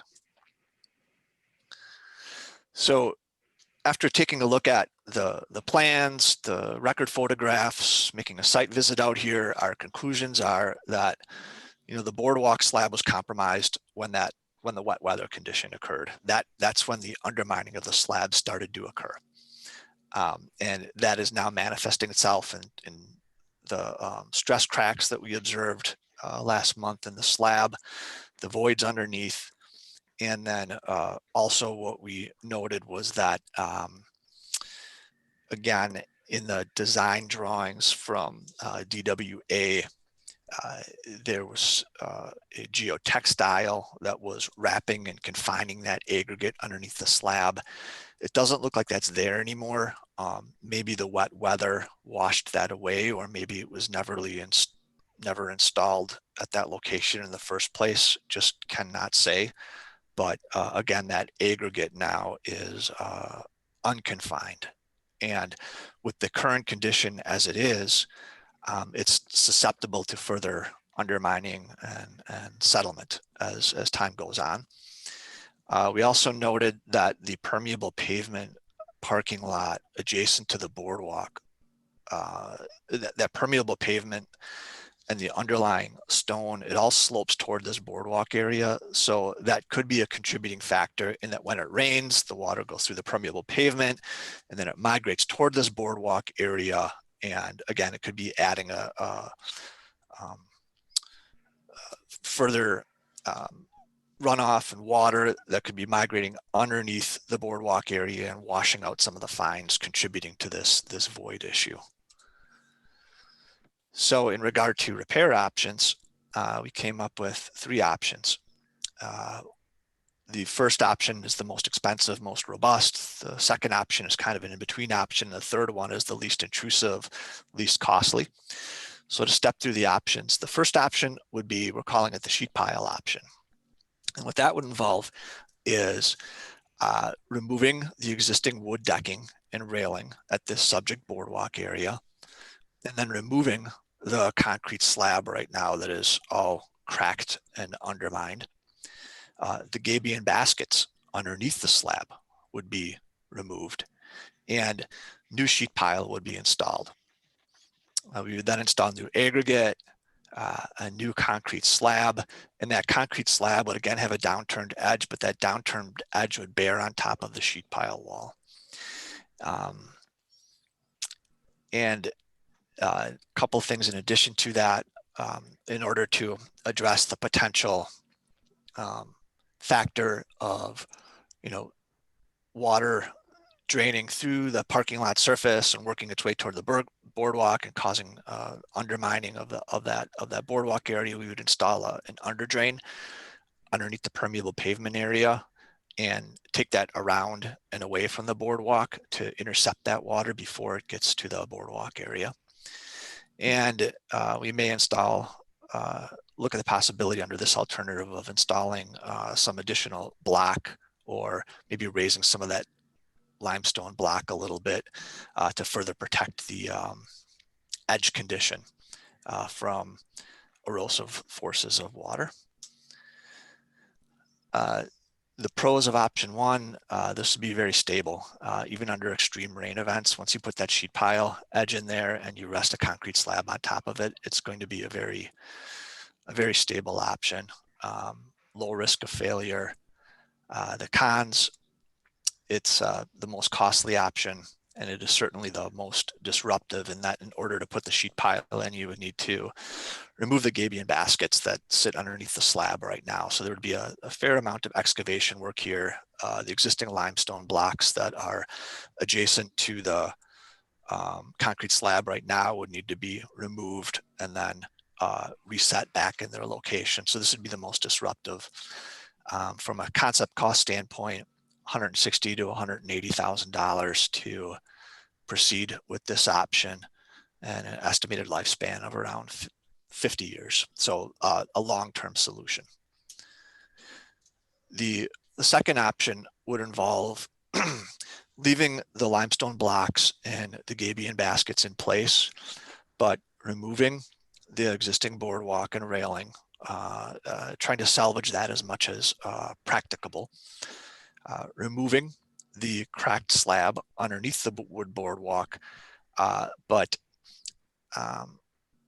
then basically reinstating a more stabilized boardwalk cross section where we would put aggregate back underneath this slab, but we would really enforce it substantially with geotextile fabric to wrap and hold that aggregate in place, reinstall the concrete slab and put the boardwalk back on top. And again, here we would also install an under drain underneath the permeable pavement area to intercept water that could potentially be migrating from the parking area toward the boardwalk and contributing to the undermining of that boardwalk area. The pros, this is certainly less intrusive than option one, in that you would not be digging down and removing the gabion baskets. It would be less costly. The lifespan, likely not quite as long. We're saying 15 to 25 years, and from a conceptual cost standpoint, $70,000 to $80,000. The third option, this would be the least intrusive option. This would involve, again, taking out the railing and the wood decking, but then coring through the existing slab. So keeping the existing slab, but coring through that slab and injecting it a chemical grout into the subsurface to fill the voids and lift that existing slab back up so that it is stable. And then we would reinstall the wood deck and the railing on top of that. And again, this option was intended to kind of be the least intrusive, least costly option.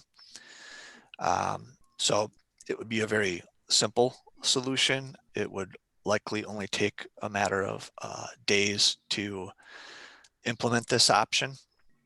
The cons would be, it would have likely a more limited duration design life.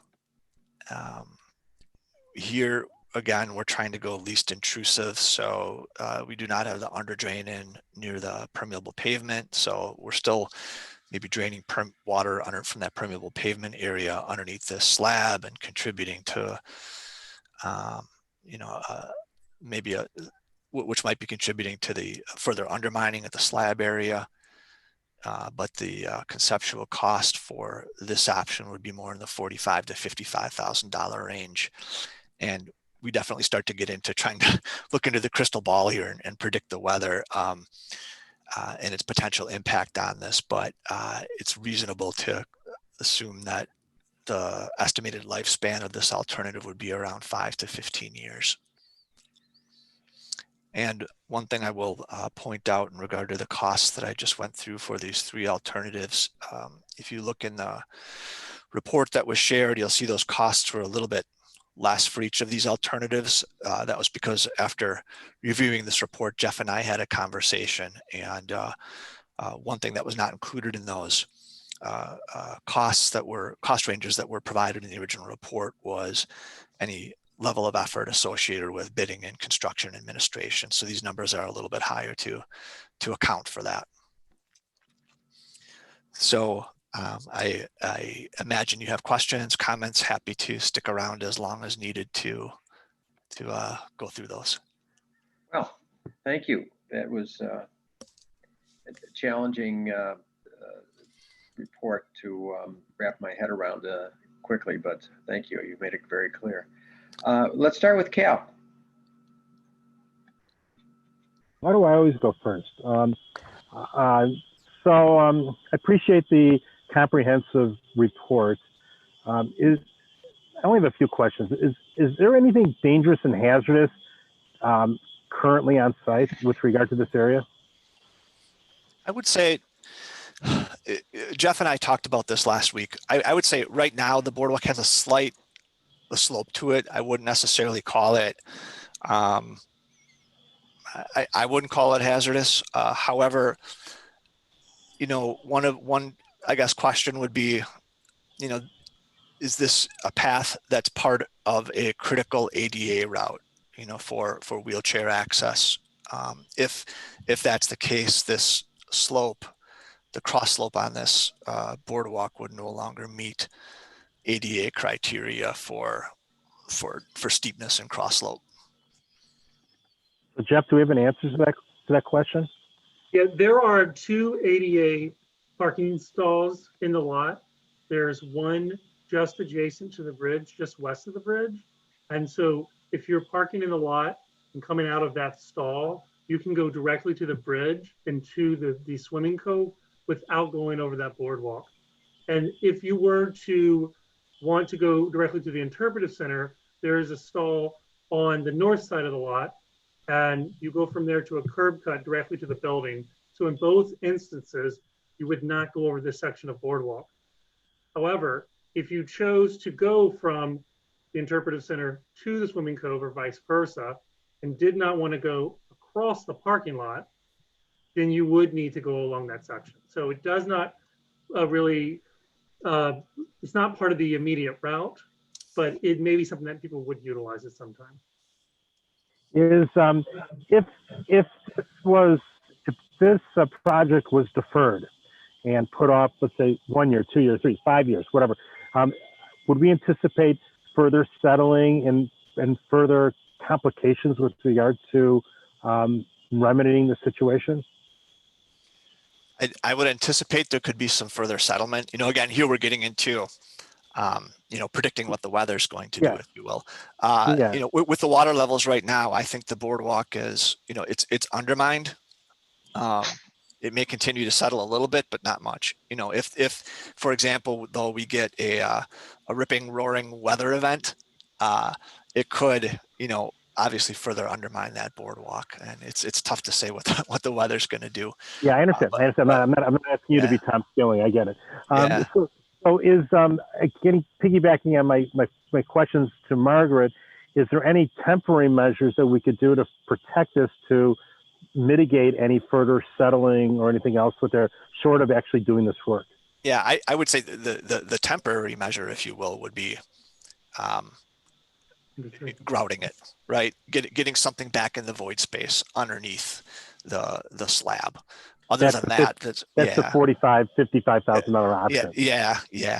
Other than that, there's really nothing you can do from the outside, if you will. The problem is that slab is not being supported underneath right now. There's void space underneath it. So worst case scenario, if let's say we try to defer this for a couple of years, and the area is further compromised due to storms, would that make any of, let's say, option 1 or option 2 more expensive or more complicated? I don't think so. You know, it's possible that, again, over time, there could be more undermining of the boardwalk, so it could continue to settle further. It could result in the need for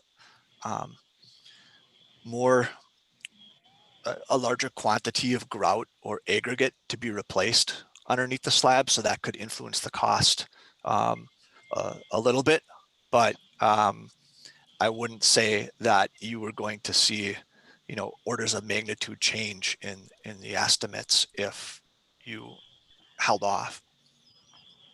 Do you envision, I mean, I'm asking you to play crystal ball here again.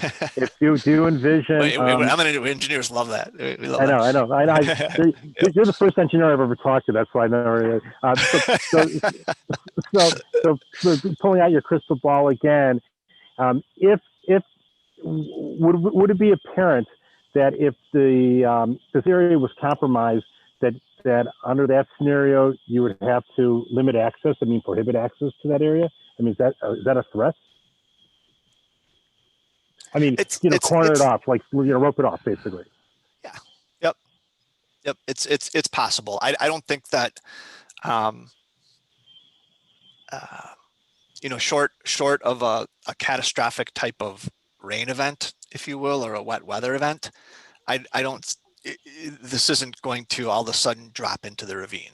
The limestone block that is adjacent to the boardwalk is pretty heavy duty, and it goes way down into the ground. It was, when I look at that cross section, I see that the Corps paid some attention to making sure that slope was stable.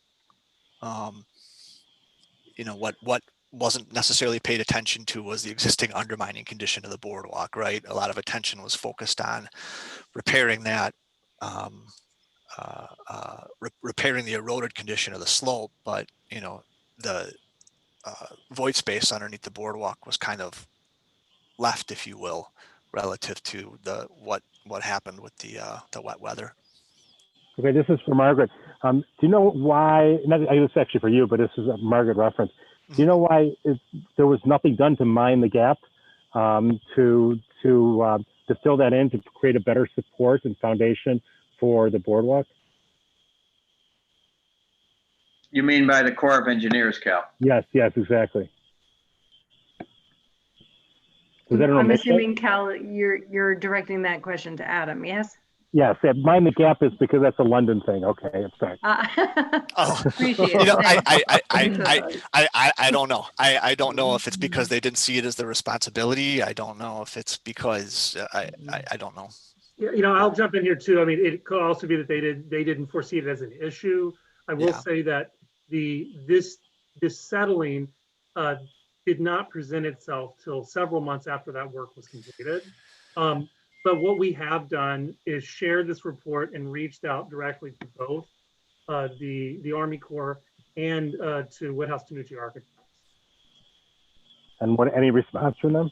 I have unfortunately not been able to connect with either one of them yet, but they do have the report in hand, and I will continue to follow up with them. Okay, great. And by the way, mine the gap is if you ride the tube. All right, I have no further questions.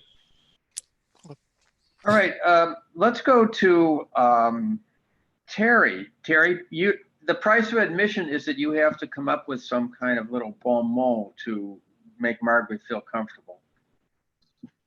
Wow. I didn't know we were speaking all continental like this.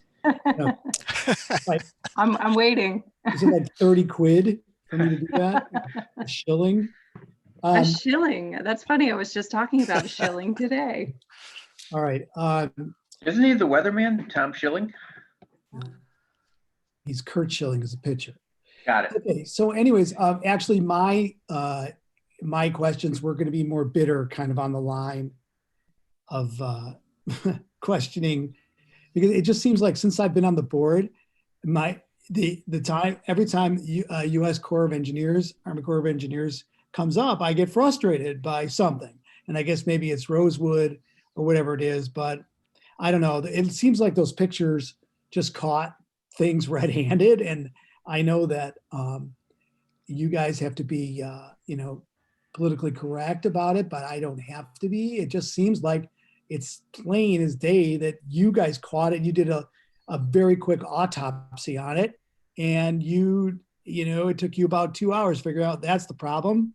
It wasn't a problem before. Here are the pictures of them standing around when they were, supposedly fixing it. And look, there's no support. I mean, that would seem to be a very, very basic tenet in building something. But anyways, I was just going to spew bitterness. So I'm just going to turn it over back to Barney. Lori, can you follow up on that? I don't know what the bloody heck we're gonna do. Quite right. Thank you much, and say hello to the Queen. Yeah, I displayed the same frustration to Brian Reynolds when we spoke earlier. I feel like the Army Corps engineer stuff never seems to work out right. So again, Cal brought up some great points, and my concern is really, what if we do nothing? Is that wise in the long term? And how does this affect the usage of the area? Mm-hmm. Directed to Margaret or to Adam, I assume. I mean either. Yeah. Yeah. I guess besides sloping and separating, I think you said there's no imminent fear of it falling into the lake. I did not, when I look at this, I do not see it's in imminent danger of collapse. That's correct. Again, with weather, it's hard to predict the future, but if anything, you'll see maybe some slow continued settling over time, as things shift and freeze and thaw and Okay. that happens. So how but do we keep the residents safe from this area? Or said a different way, is it unsafe? There you go. I think the only challenge right now that we've identified is it does not meet the ADA cross slope. But we have confirmed that there are accessible routes to both the beach and the interpretive center without using this boardwalk. But otherwise, it's currently open and we feel that it is adequate and safe. Is there a potential ripple effect affecting the parking lot from this? It could slope more, open more of the parking lot. Is there a ripple effect that would come out of this sloping more that we should be concerned about? In terms of the integrity of the parking lot? Yeah. Yes. I don't think so. I will tell you this though, permeable pavement, as time goes on, it requires maintenance. So what I wouldn't want to do is leave you with the impression that you're going to go out here 5 years from now and not see areas of permeable pavement that will require maintenance just due to freeze thaw, settling, shifting. It's just part of what goes along with having permeable pavement is there's a maintenance aspect to that. And it's really true with any pavement, but permeable pavement, you will see settling. We're seeing a little bit of settling at some areas right now, including at an area adjacent to the boardwalk. But leaving the boardwalk at this sloped condition right now wouldn't result in increased maintenance of the parking lot, if you will. All right. Thank you. Yep. Are there any further questions or comments on this? Or go ahead. I was going to make one other comment, and that was in regards to this project and the revetment project we spoke about earlier. If the board had chosen to move or chooses to move forward with, let's say, the most robust option of sheet pile, there would be a significant value in completing that work at the same time that the revetment would be put in the interpretive cove, as a lot of it's very similar work driving sheet pile.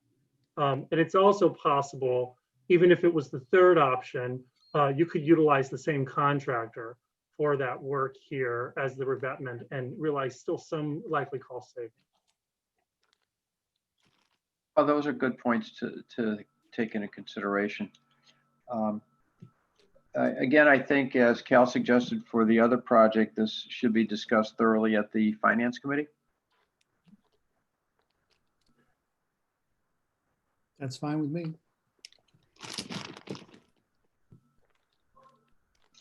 Well, I think we'll leave it for tonight. And I would like, obviously, Jeff, to see if we get any kind of response from Woodhouse or from the Corps of Engineers. Looks like somebody missed this. And as Terry said, somebody missed this, and it may have been exacerbated by the work they did on that when they put the limestone in. All right, well, thank you. And appreciate the presentations. Adam and Margaret, thank you for your work. And obviously we'll be working our way through these issues. Great. Thank you. Thanks, guys. Appreciate it. Have a good Thank night. you. Ta-ta. Goodbye. Ciao. Cheerio. All right, so we go to COVID-19 emergency operations planning update. Yep, so our recreation and facilities team is going to give a quick update on some of the response efforts that we have contributed to the Park District's delivery of services, keeping community, of course, safe and healthy and engaged in recreation. So I'm going to turn it over to Director Mitch Carr and Assistant Director Chris Milozewski. So take it away, Mitch. Okay, so I'll start off. I'm going to talk just a couple brief updates with regard to some facilities, some programming at facilities. And then I'll open it up to some questions regarding that. And then I'll jump over to some events just as an update. And then I'm going to finally pass it off to Chris. He's going to talk about what's upcoming in our fall session 1 and 2 programming. So as we transition to the fall season and more indoor programming, we're obviously following the DCEO guidelines to continue to adjust to reflect the ever-changing COVID-19 environment. Sometimes that's happening on a daily basis, sometimes on a weekly basis, but the Park District has adopted guidelines, as we all know, that meet or exceed the DCEO guidelines for all of its facilities. In general, all indoor facilities at the Park District are going to be requiring a face covering in place at all times when entering a building, when in common areas, and also when doing activities. Right now, the only exception to this, based off of those guidelines, are adult tennis, which will be allowed to remove their face covering when they enter their assigned court. Youth tennis will continue to require face coverings at all times. And just as a reminder, I think we had discussed a little of it last time about some of our program design. We are doing fall in 2 sessions, and our first session is going to be outdoors primarily. So with our tennis program, our youth tennis program, we will be doing our first session outside, which does give us a little bit more capability to have flexibility with some of the face covering guidelines. But once we're indoors, unless things change, there will be face coverings required with youth tennis. As I stated earlier, we're going to continue to monitor all of those DCEO guidelines, as well as seek counsel from PDERMA and our legal counsel as guidelines get refined and adjusted. Wanted to give a quick update on the rec center pool. We last talked about it starting to open, and it did open on August the 17th for lap swimming. It is limited to the hours that the rec center is currently open. The good news is that the capacity that we have is at 95%. So of the number of lanes that we can offer based off of the hours, we're at about 95% capacity. And over the last week, that was 94 visits, 44 unique users. So it is getting utilized. We are looking at evaluating and potentially opening another 6 slots per day. So 1 other time slot, which would be 6 more lanes to accommodate more lap swimmers.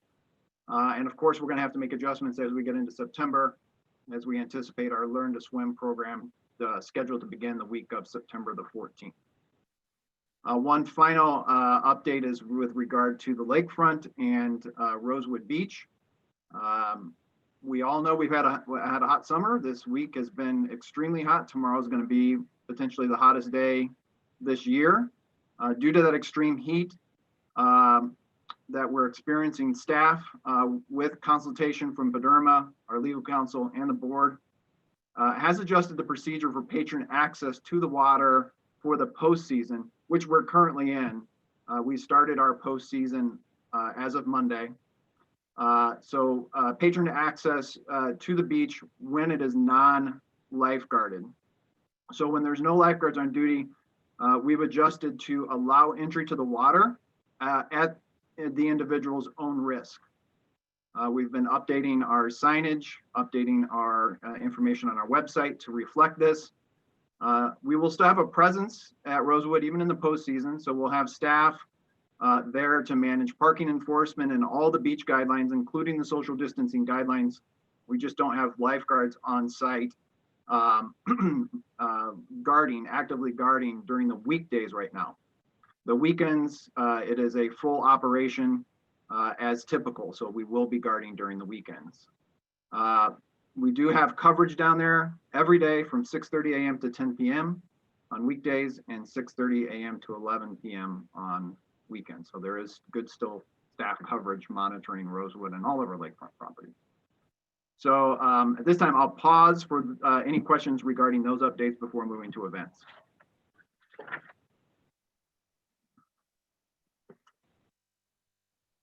guess we move on. Okay, okay. So we wanted to take the opportunity to just, update on how we are adjusting to our, to COVID and how we are delivering special events. Certainly, our recreation staff have a very creative minds. And one of the most successful things I wanted to first talk about is the drive-in movies that we've been doing. We've been having drive-in movies for the last month and a half at the rec center. We've had 3 drive-in movies so far. They were Angels in the Outfield, Honey, I Shrunk the Kids, and Ferris Bueller's Day Off. All 3 of those were sold out. So in totality, we had 111 cars that came with a total max of 5 people per car. So accommodating potentially 500 residents that participated in our drive-in movies. We are next doing a screening at Sunset Valley on September 3rd. And we're going to show Caddyshack at Sunset Valley Golf Course on the patio. The restaurant's going to be barbecuing and serving beer, wine, and cocktails for an additional charge, of course. We're obviously promoting social distancing, so we're selling tickets in groups of 2, 4, and 6. There'll be either a sign table or I believe we can also do a 6-person private fire pit on a lounge sofa. So that's going to be happening September the 3rd. And we're going to finish the drive-in movie season on October the 16th with Hocus Pocus. That's actually already sold out.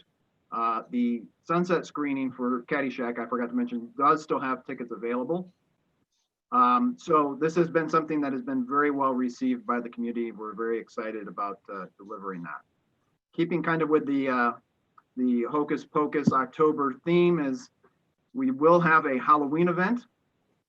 That event on October the 23rd is called Highland Park Hauntings. It's going to be held at Larry Fink Park. And basically what it is that we will have scenes that will be throughout Deer Creek Parkway. People will remain in their cars, and each 15 minutes, 15 cars will be released to go through the drive and go through the scenery. And at 4 select scene spots, there will be characters that will come out and provide treats to those that are in the vehicle. So interactive, but also socially distant. And finally, just to update, because I know, the community is obviously very used to our Polar Express. It's one of the events that get sold out the quickest. And unfortunately, in COVID-19 times, we're not going to be able to do Polar Express this year. But that doesn't mean that Mr. and Mrs. Claus take a break this year. We're going to be doing things a little bit different. And we have 2 different events that we are hosting in December. December 6th through the 8th, we're doing an event called Meet Santa. They are basically families can sign up for a personalized visit through Zoom with Santa and Mrs. Claus. And the other event that we're going to be doing is on December the 12th, and it's called the Polar Parade, in which Mr. and Mrs. Claus will be in a horse-drawn carriage and that will visit homes that people sign up for. We'll go directly to your home, do a quick visit, and provide a small gift. So those are all things that are available to be signed up for now. So with that, I'll take any questions that anybody would have on events. And if there are none, I'll pass it to Chris. I have one question. I've never seen the movie, and I mean, I've heard it's very good.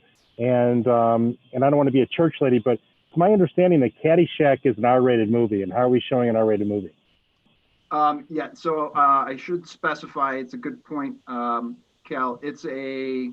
I believe it's either 18 or over, 21 and older only at that event. Okay. And that's okay? We can do that? I mean, are we comfortable showing an R-rated movie? I mean, again, I don't usually go to R-rated movies, but they're a little racy for me. But I just wondering if that's okay. I mean, I don't know what I'm just throwing that out there.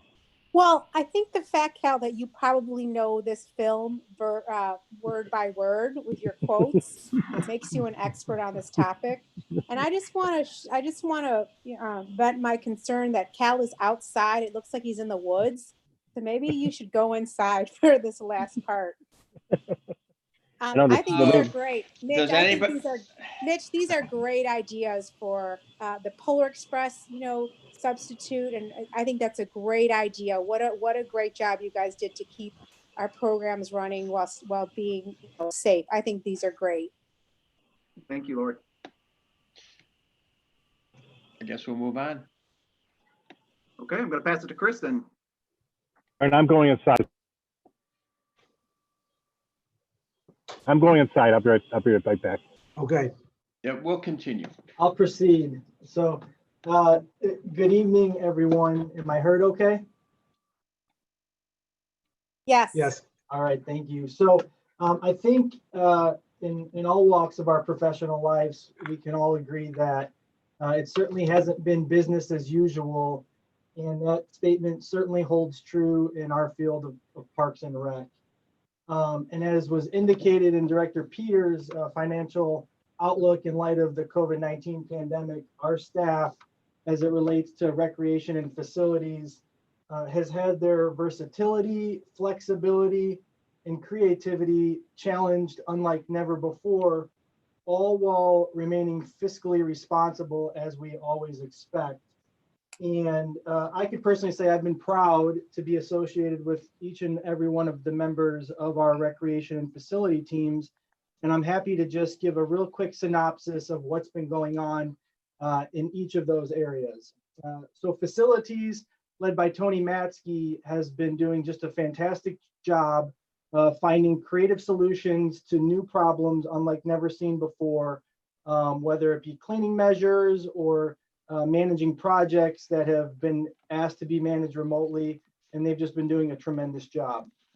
Aquatics, led by Kari Acevedo, is, as you know, doing a fantastic job on the lakefront, while now planning for their Learn to Swim programs, which will begin in the coming weeks, having challenges nonetheless with reduced capacities to coincide with the reduced building hours at the rec center, as well as making sure that our lap swimmers are accommodated as well.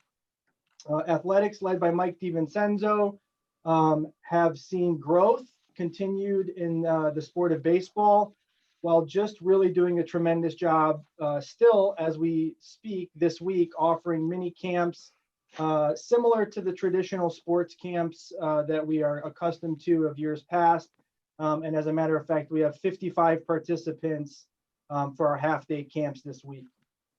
Centennial Ice Arena, led by Carol Sassarosi. As we all know, the facility has been shut down for the most of the summer, with the exception of gymnastics.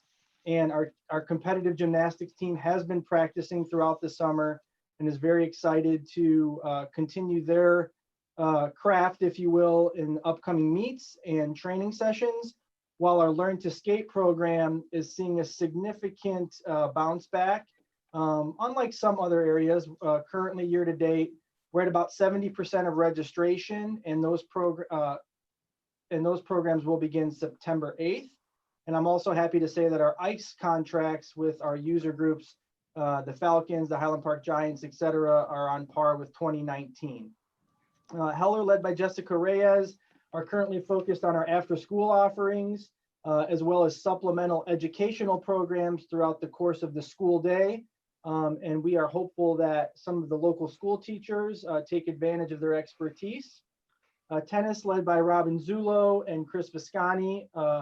Again, as Mitch said earlier, Fall 1 will be beginning next week, and outside registration is going extremely well.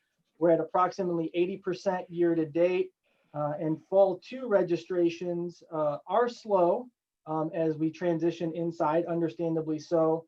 But I am confident that once families get a better understanding of their personal schedules in light of the school accommodations, our registration will increase. The Recreation Center of Highland Park and the fitness team, led by Debbie Pierce and Jody DiTomaso, are doing everything and anything possible to assure our members and our residents that the facility indoors is as safe as can be, while offering outdoor group exercise classes that are seeing significant participation. It's been very exciting to see some new faces and faces of old getting some of their fitness needs accommodated. 9 o'clock. Our recreation team, led by Kathy Fiore, has been very focused on our park school for our early childhood participants, as well as a significant offering catalog for our after-school timeframes of 3:30 on, as well as really taking the lead on the special events of which Mitch highlighted just a few minutes ago. Obviously, golf and Ryan Oakes and his team has been doing just a tremendous job maintaining the course in rounds unlike ever seen, thanks to the weather, of course, but they've really done a great job as a whole. And then lastly, our entire staff has been challenged with putting together a catalog and an offering for what we're calling District 112 supplemental programming, whether that be new and creative mini camps throughout the day to accommodate some of the homeschoolers, micro schoolers, what have you, as well as a significant offering catalog of programs, midday from 11 to noon when the kids in the community have a break, as well as that 3:30 on time frame when school is out. So it's been very exciting to see the staff in action, if you will, and I am happy to take any questions if there are any. Well, let's start. Cal, do you have any questions for I Chris or no, I Mitch? have no questions, just two comments. Number one, I think that our aquatic staff has done an outstanding job down at Rosewood this year under very trying conditions and situations. So I want to publicly acknowledge that. And also, I mean, goes without saying with the job that Ryan and Cole have done, the exceptional job that they've done at the golf course, again, under difficult situations. And I look forward to getting to the rec center and other facilities as the weather turns colder. So I think the staff has done an outstanding job through a very difficult time. So thank you very much. Terry? Here to that. Yes, second Kyle's comments. I did get Brian Rome's email regarding the Chicago Golf Association, I think it was, or something like that. Just their positive, wonderful comments about the care and beauty of our golf course is just, real tribute. So thank you, everybody. Lori? I have nothing else to add other than all the great things that Cal and Terry had said about our staff and the programming that we're offering. I second all of that and thank you. Parks Foundation update now? Is that the time is that where we're at, Brian? I think we are on new business, correct? So I guess we go to Terry. Terry? I just have 3 or 4 things here. I wanted to give an update. A while ago, you were given the information about a Michael Goldman Memorial Golf Scholarship Program, where Michael Goldman passed away. His wife has set up a program for youth golfers, and we now have 6 of the 10 potential spots have been taken, and those lessons are underway with Rob Saunders. So we're going to kind of analyze and see how that goes. Bob Bernstein, our president, has been very, very active trying to get more people involved in youth golf. Of course, that sinks in perfectly with our the golf chipping and pitching area and youth golf area, which will be greatly used when it opens next spring.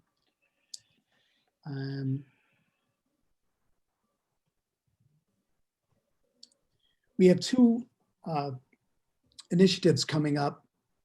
One is the Bike the Parks. This was a great idea by one of our board members, Matt Pastine. So they're going to try to create a 10 and 5 mile bike route to visit approximately 7 parks who would be provided to participants who register for the free event. So we're looking for sponsorships for that. I think I got some late word that we may have picked up a couple of sponsors, but we're looking for that, much the way we did that the run that we did earlier this year. We're trying to have a banner where cyclists could take photos to be posted on social media. And it's just a really great way to get our families together, out, obviously recreating and exercising and safely seeing other people along the road and learning where our parks are. The other initiative that we're kicking in is the annual appeal. We have never had that before. So details are being worked out. There was a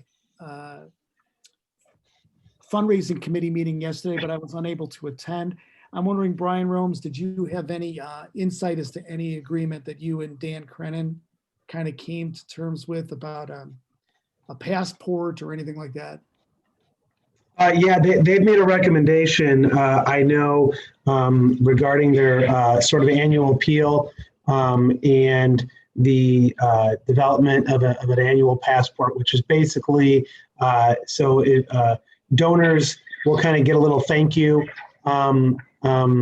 by receiving a Parks Foundation magnet, potentially this rain poncho that was provided by one of our sponsors, as well as this passport, which is basically a punch pass to visit all of our facilities. So take a class at the rec center, hit a bucket of balls over at the driving range, or things of that nature. So that is in the works, and they're excited about it. So moving forward.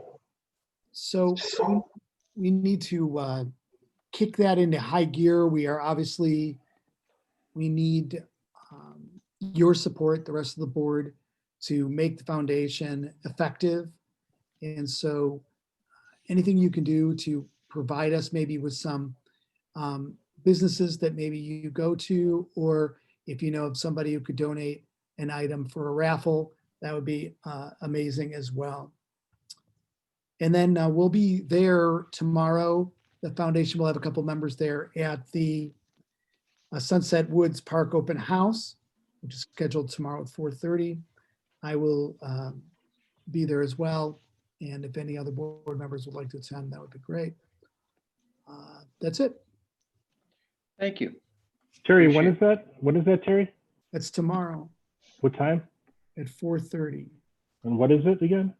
This is the open house on master planning for the preserve. Oh, got it. Okay, good. No, not the I mean, for, not the preserve. Sunset Wood. Sunset Okay, great. Woods.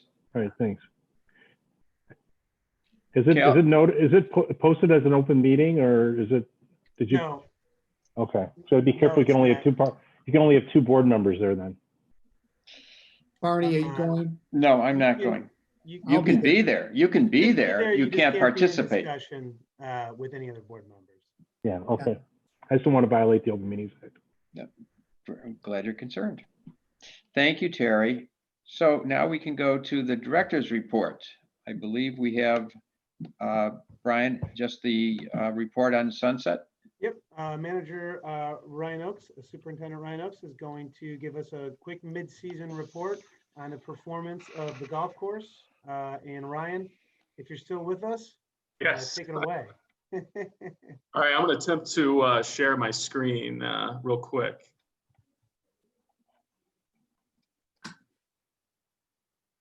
Can everybody see this? Yes. Yes, beautiful. All right.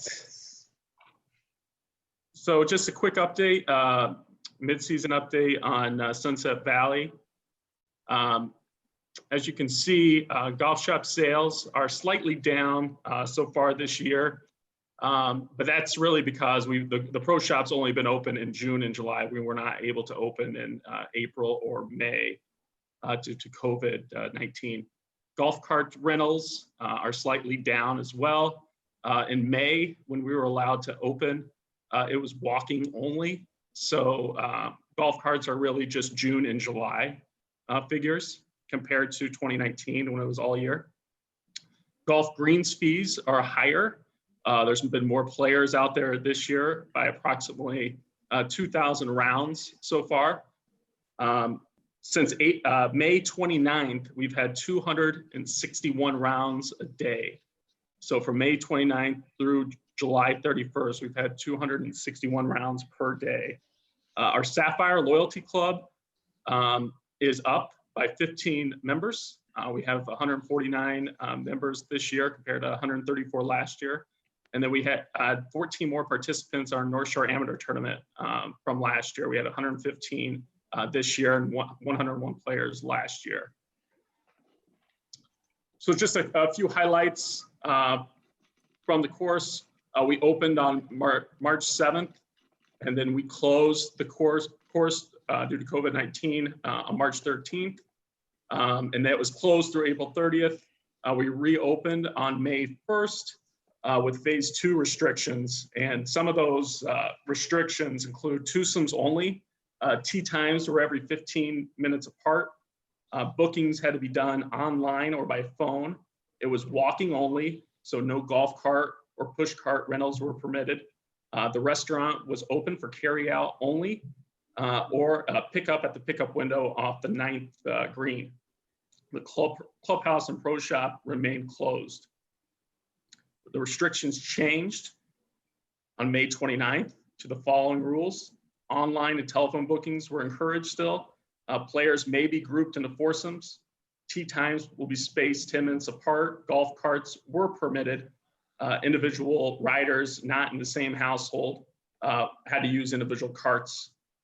And the golf carts were sanitized after each use. The restaurant was able to open for carry out and outdoor seating at that time. The restrictions changed again on June 26th when we moved to phase 4 guidelines. Those guidelines included dual rider motorized carts were permitted. The 2 people who do not live in the same household share a cart. They both should wear face coverings while in the cart. 1390 Restaurant Bar was able to reopen with limited indoor dining. Due to COVID-19, the golf demand has been very high. Record rounds in June, which were approximately 7,500 rounds, and then record rounds in July, which was about 8,300, 8,264. We hosted our North Shore Amateur on July 29th and 30th, and we got 115 players participated. Our league started back up in June. Our Sunset Valley Women's League has 29 members playing on Tuesday mornings. Northbrook Men's League with Northbrook Sportsman's Clothes, their men's league came over to Sunset Valley this year, and they have 48 members playing every Thursday morning. Cole started a new league on Tuesday nights, Gals on the Green. They have 24 members. And then United Oil Products has a league that plays, they have 20 members that plays every Wednesday afternoon. We've had to cancel a few events due to COVID-19. The IJGA tournament in April was canceled, and we had a Joslyn Center outing in June that was canceled. The CDGA Scramble was originally scheduled for June 18th. It just happened this past week on August 20th. Like, you know, Mitch said earlier, it's been fantastic weather in June and July. 0 days were closed due to rain or flood, comparatively till May when we got 12 inches of rain, I believe. So some of, just going over some financials. So in 2020, so far in golf shop sales, we've had $26,164. Again, this is just slightly down from last year's totals at the same time. We've only been open for 2 months compared to pretty much 4.5 months in 2019. Our golf cart rentals are just down a little bit as well, but that's just, we've only had carts going for 2 months. Greens fees are higher. Greens fees are, our rounds played are almost 19,000 rounds in this year compared to 17,000 rounds last year. Our greens fees are at $698,090 compared to last year at this time, $546 and $546,174. Our dollar per round average, and that's the key figure that we go by, has been able to raise by $5 this year. So we were able to get $36.84 per round comparative to last year, which was $31.85. So that is kind of where we're at mid-season right now. Overall, total, and I don't have this figure on the screen, but you do have it in your board packet with the variance reports.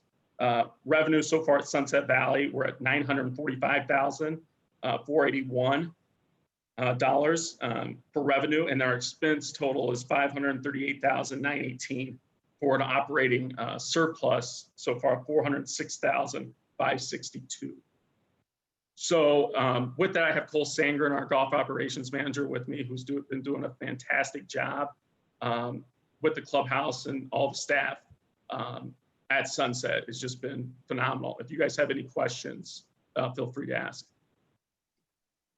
Well, let's start with our usual Cal. Yeah, I just want to comment that the staff from Cole, Ryan, and everybody there, both the people behind the counters, the kids who are wiping down the carts, and the starters, everyone's done an outstanding job. And I do want to note one thing is that it's been a difficult year with no rain basically in the last month and a half, except for the last couple of days basically. And the course is in fantastic shape, and that's a testament to Ryan and his crew, and Cole. And again, it's been very busy there, and they've handled the situation with COVID and all the restrictions admirably. And a big congratulations. And I'm looking forward to seeing the year-end numbers. There's one additional item I want to bring up, and that is, this is not included in the report, but Rob Saunders has done an outstanding job also at the Golf Learning Center. I wanted to acknowledge him, and I look forward to his report because I'm getting a lot of positive feedback to what's happening at that facility also. So congratulations. Great, thank you. Terry. Yeah, I'd like to congratulate Rob Saunders and somehow giving in 2 lessons got my score down about 10 strokes this summer. So way to go. There'll be a little bit something extra in your stocking this winter. Now, everything, I'm so happy and so proud. I bring people from Deer Path. I bring people from Mount Prospect. I bring people from Lake Forest. And I'm so proud to show off our wonderful golf club. And you see people from Bobolink sneaking onto our course because ours is better than theirs. It's amazing. Well, I hope we charge them when they sneak on. Lori? Oh, well, just what everyone's saying. Our staff is doing a great job at all our facilities with our programming, and Sunset Valley is no exception. The guys over there, you guys have started strong from the day it opened. So I'm not at all surprised to hear and see just how well it's being accepted by the community. Just super job. It definitely, like Terry said, it's something to be proud of. Great. Well, thank you. Thank you to the whole staff and for the efforts. And it looks like it's going to be a great year for golf.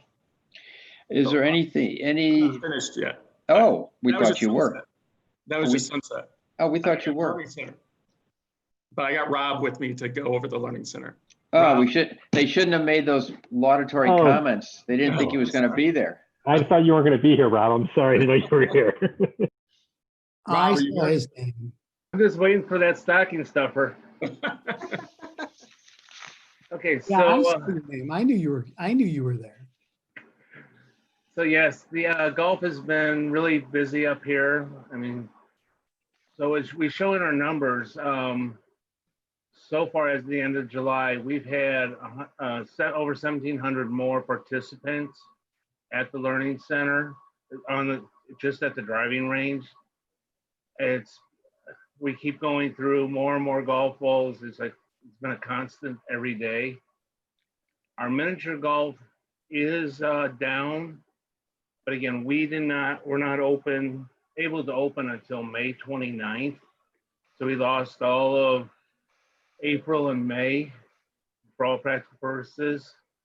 But our overall attendance is up over 1,500 people, which has been really good. Our next one is our Park District Camp. Now we see that the numbers are lower than last year, but we followed the hometown camp model. So it was going to be a maximum of 10 people that could be in the camp. Last year, we had some kids were able to come in just for a week, once in a while, and those numbers we were not allowed to have. What we saw by the week, it was the PGA camps increased.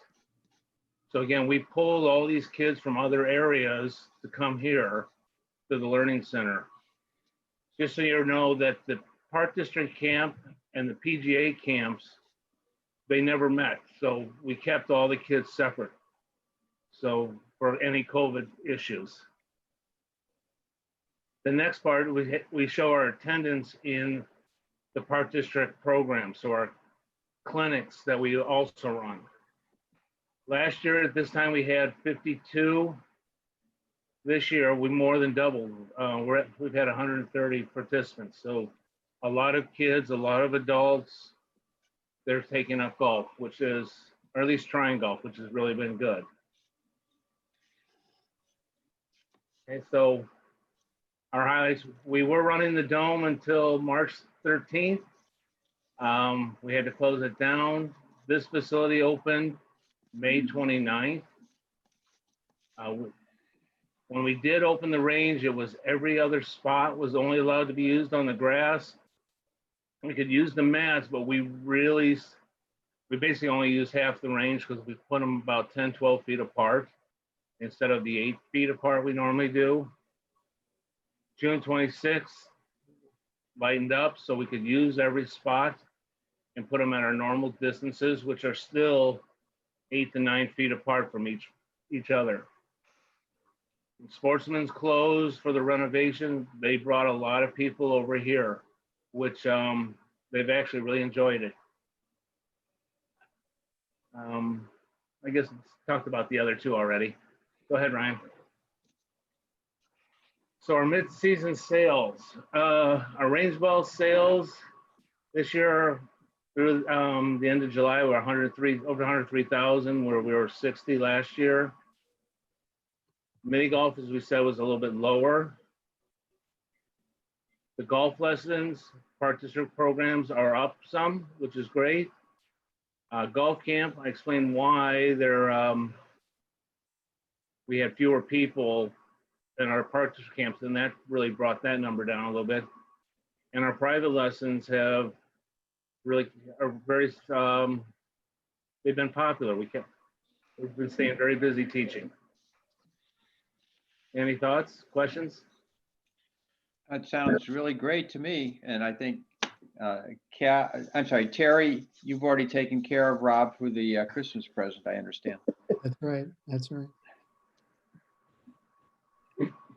Cal or Lori, do you have anything to add? I'm just embarrassed. I know Rob was on the Zoom. Otherwise, I wouldn't have said so many nice things about him. Oh, okay. Well, I think we should all be very proud of the efforts of the staff. No, in all seriousness, I mean, it's been outstanding out there. I've been out there, and it's getting tremendous usage, and I'm looking forward to hopefully one day being able to improve that facility, because I think it's another gem of our city that we need to put some attention to. Hear, hear. Thank you. Well, thank you. Rob, Ryan, is that all for golf, or is there more that you're going to sneak on us? That is it. Thank Okay. you. Thank you. Thank you. I just have one more comment for the director's report that I wanted to report on, Barney, and that is, despite the pandemic, the Heller Nature Center bees have not needed to social distance or wear face masks, and as a result, they have produced 1,000 pounds of honey. We had our honey harvest this past yesterday. So they're bottling the honey as we speak, and the honey will be for sale online for $11. So we're very excited about that. That's terrific. Very good news. Very excited. So does any member of the board have a comment or question they want to ask before we move to the closed session? All right. Is there a motion to go into closed session pursuant to the following section of the Open Meetings Act? That'd be section 2C1, the appointment, employment, compensation, discipline, performance, or dismissal of specific employees. I think that's the only thing that we're going to discuss. Brian, is that correct? Correct. Okay, is there a motion? Before I make the motion, how are we doing this mechanically? Are we redialing in or how's that working? No, you're going to stay online. Dan Johnson, our IT manager, is going to take us off live. And then as soon as everybody logs off, it will continue to be recorded, but will no longer be live. And I will be able to see who is on and who is not on, and that we are not live. So kind of take a little recess if we need to everyone to log off. And that will be it. And then we'll get started. So could anybody log on while we're in closed session? If anybody were, so right now I can see all of our participants. And if anybody were to log on, we could see them. Then so I would see. Okay, so monitor that. Yeah, we all have that option at the bottom of the screen. Yeah. Okay, fine. Okay, so move then. All right, is there a second? Second. All right, Roxanne, could you call the roll, please? Commissioner Bernstein, Aye. Commissioner Grossberg, Yes. Commissioner Flor Swicekoff, Aye. President Rottenberg. I vote aye. We are adjourning into closed session at 6:30.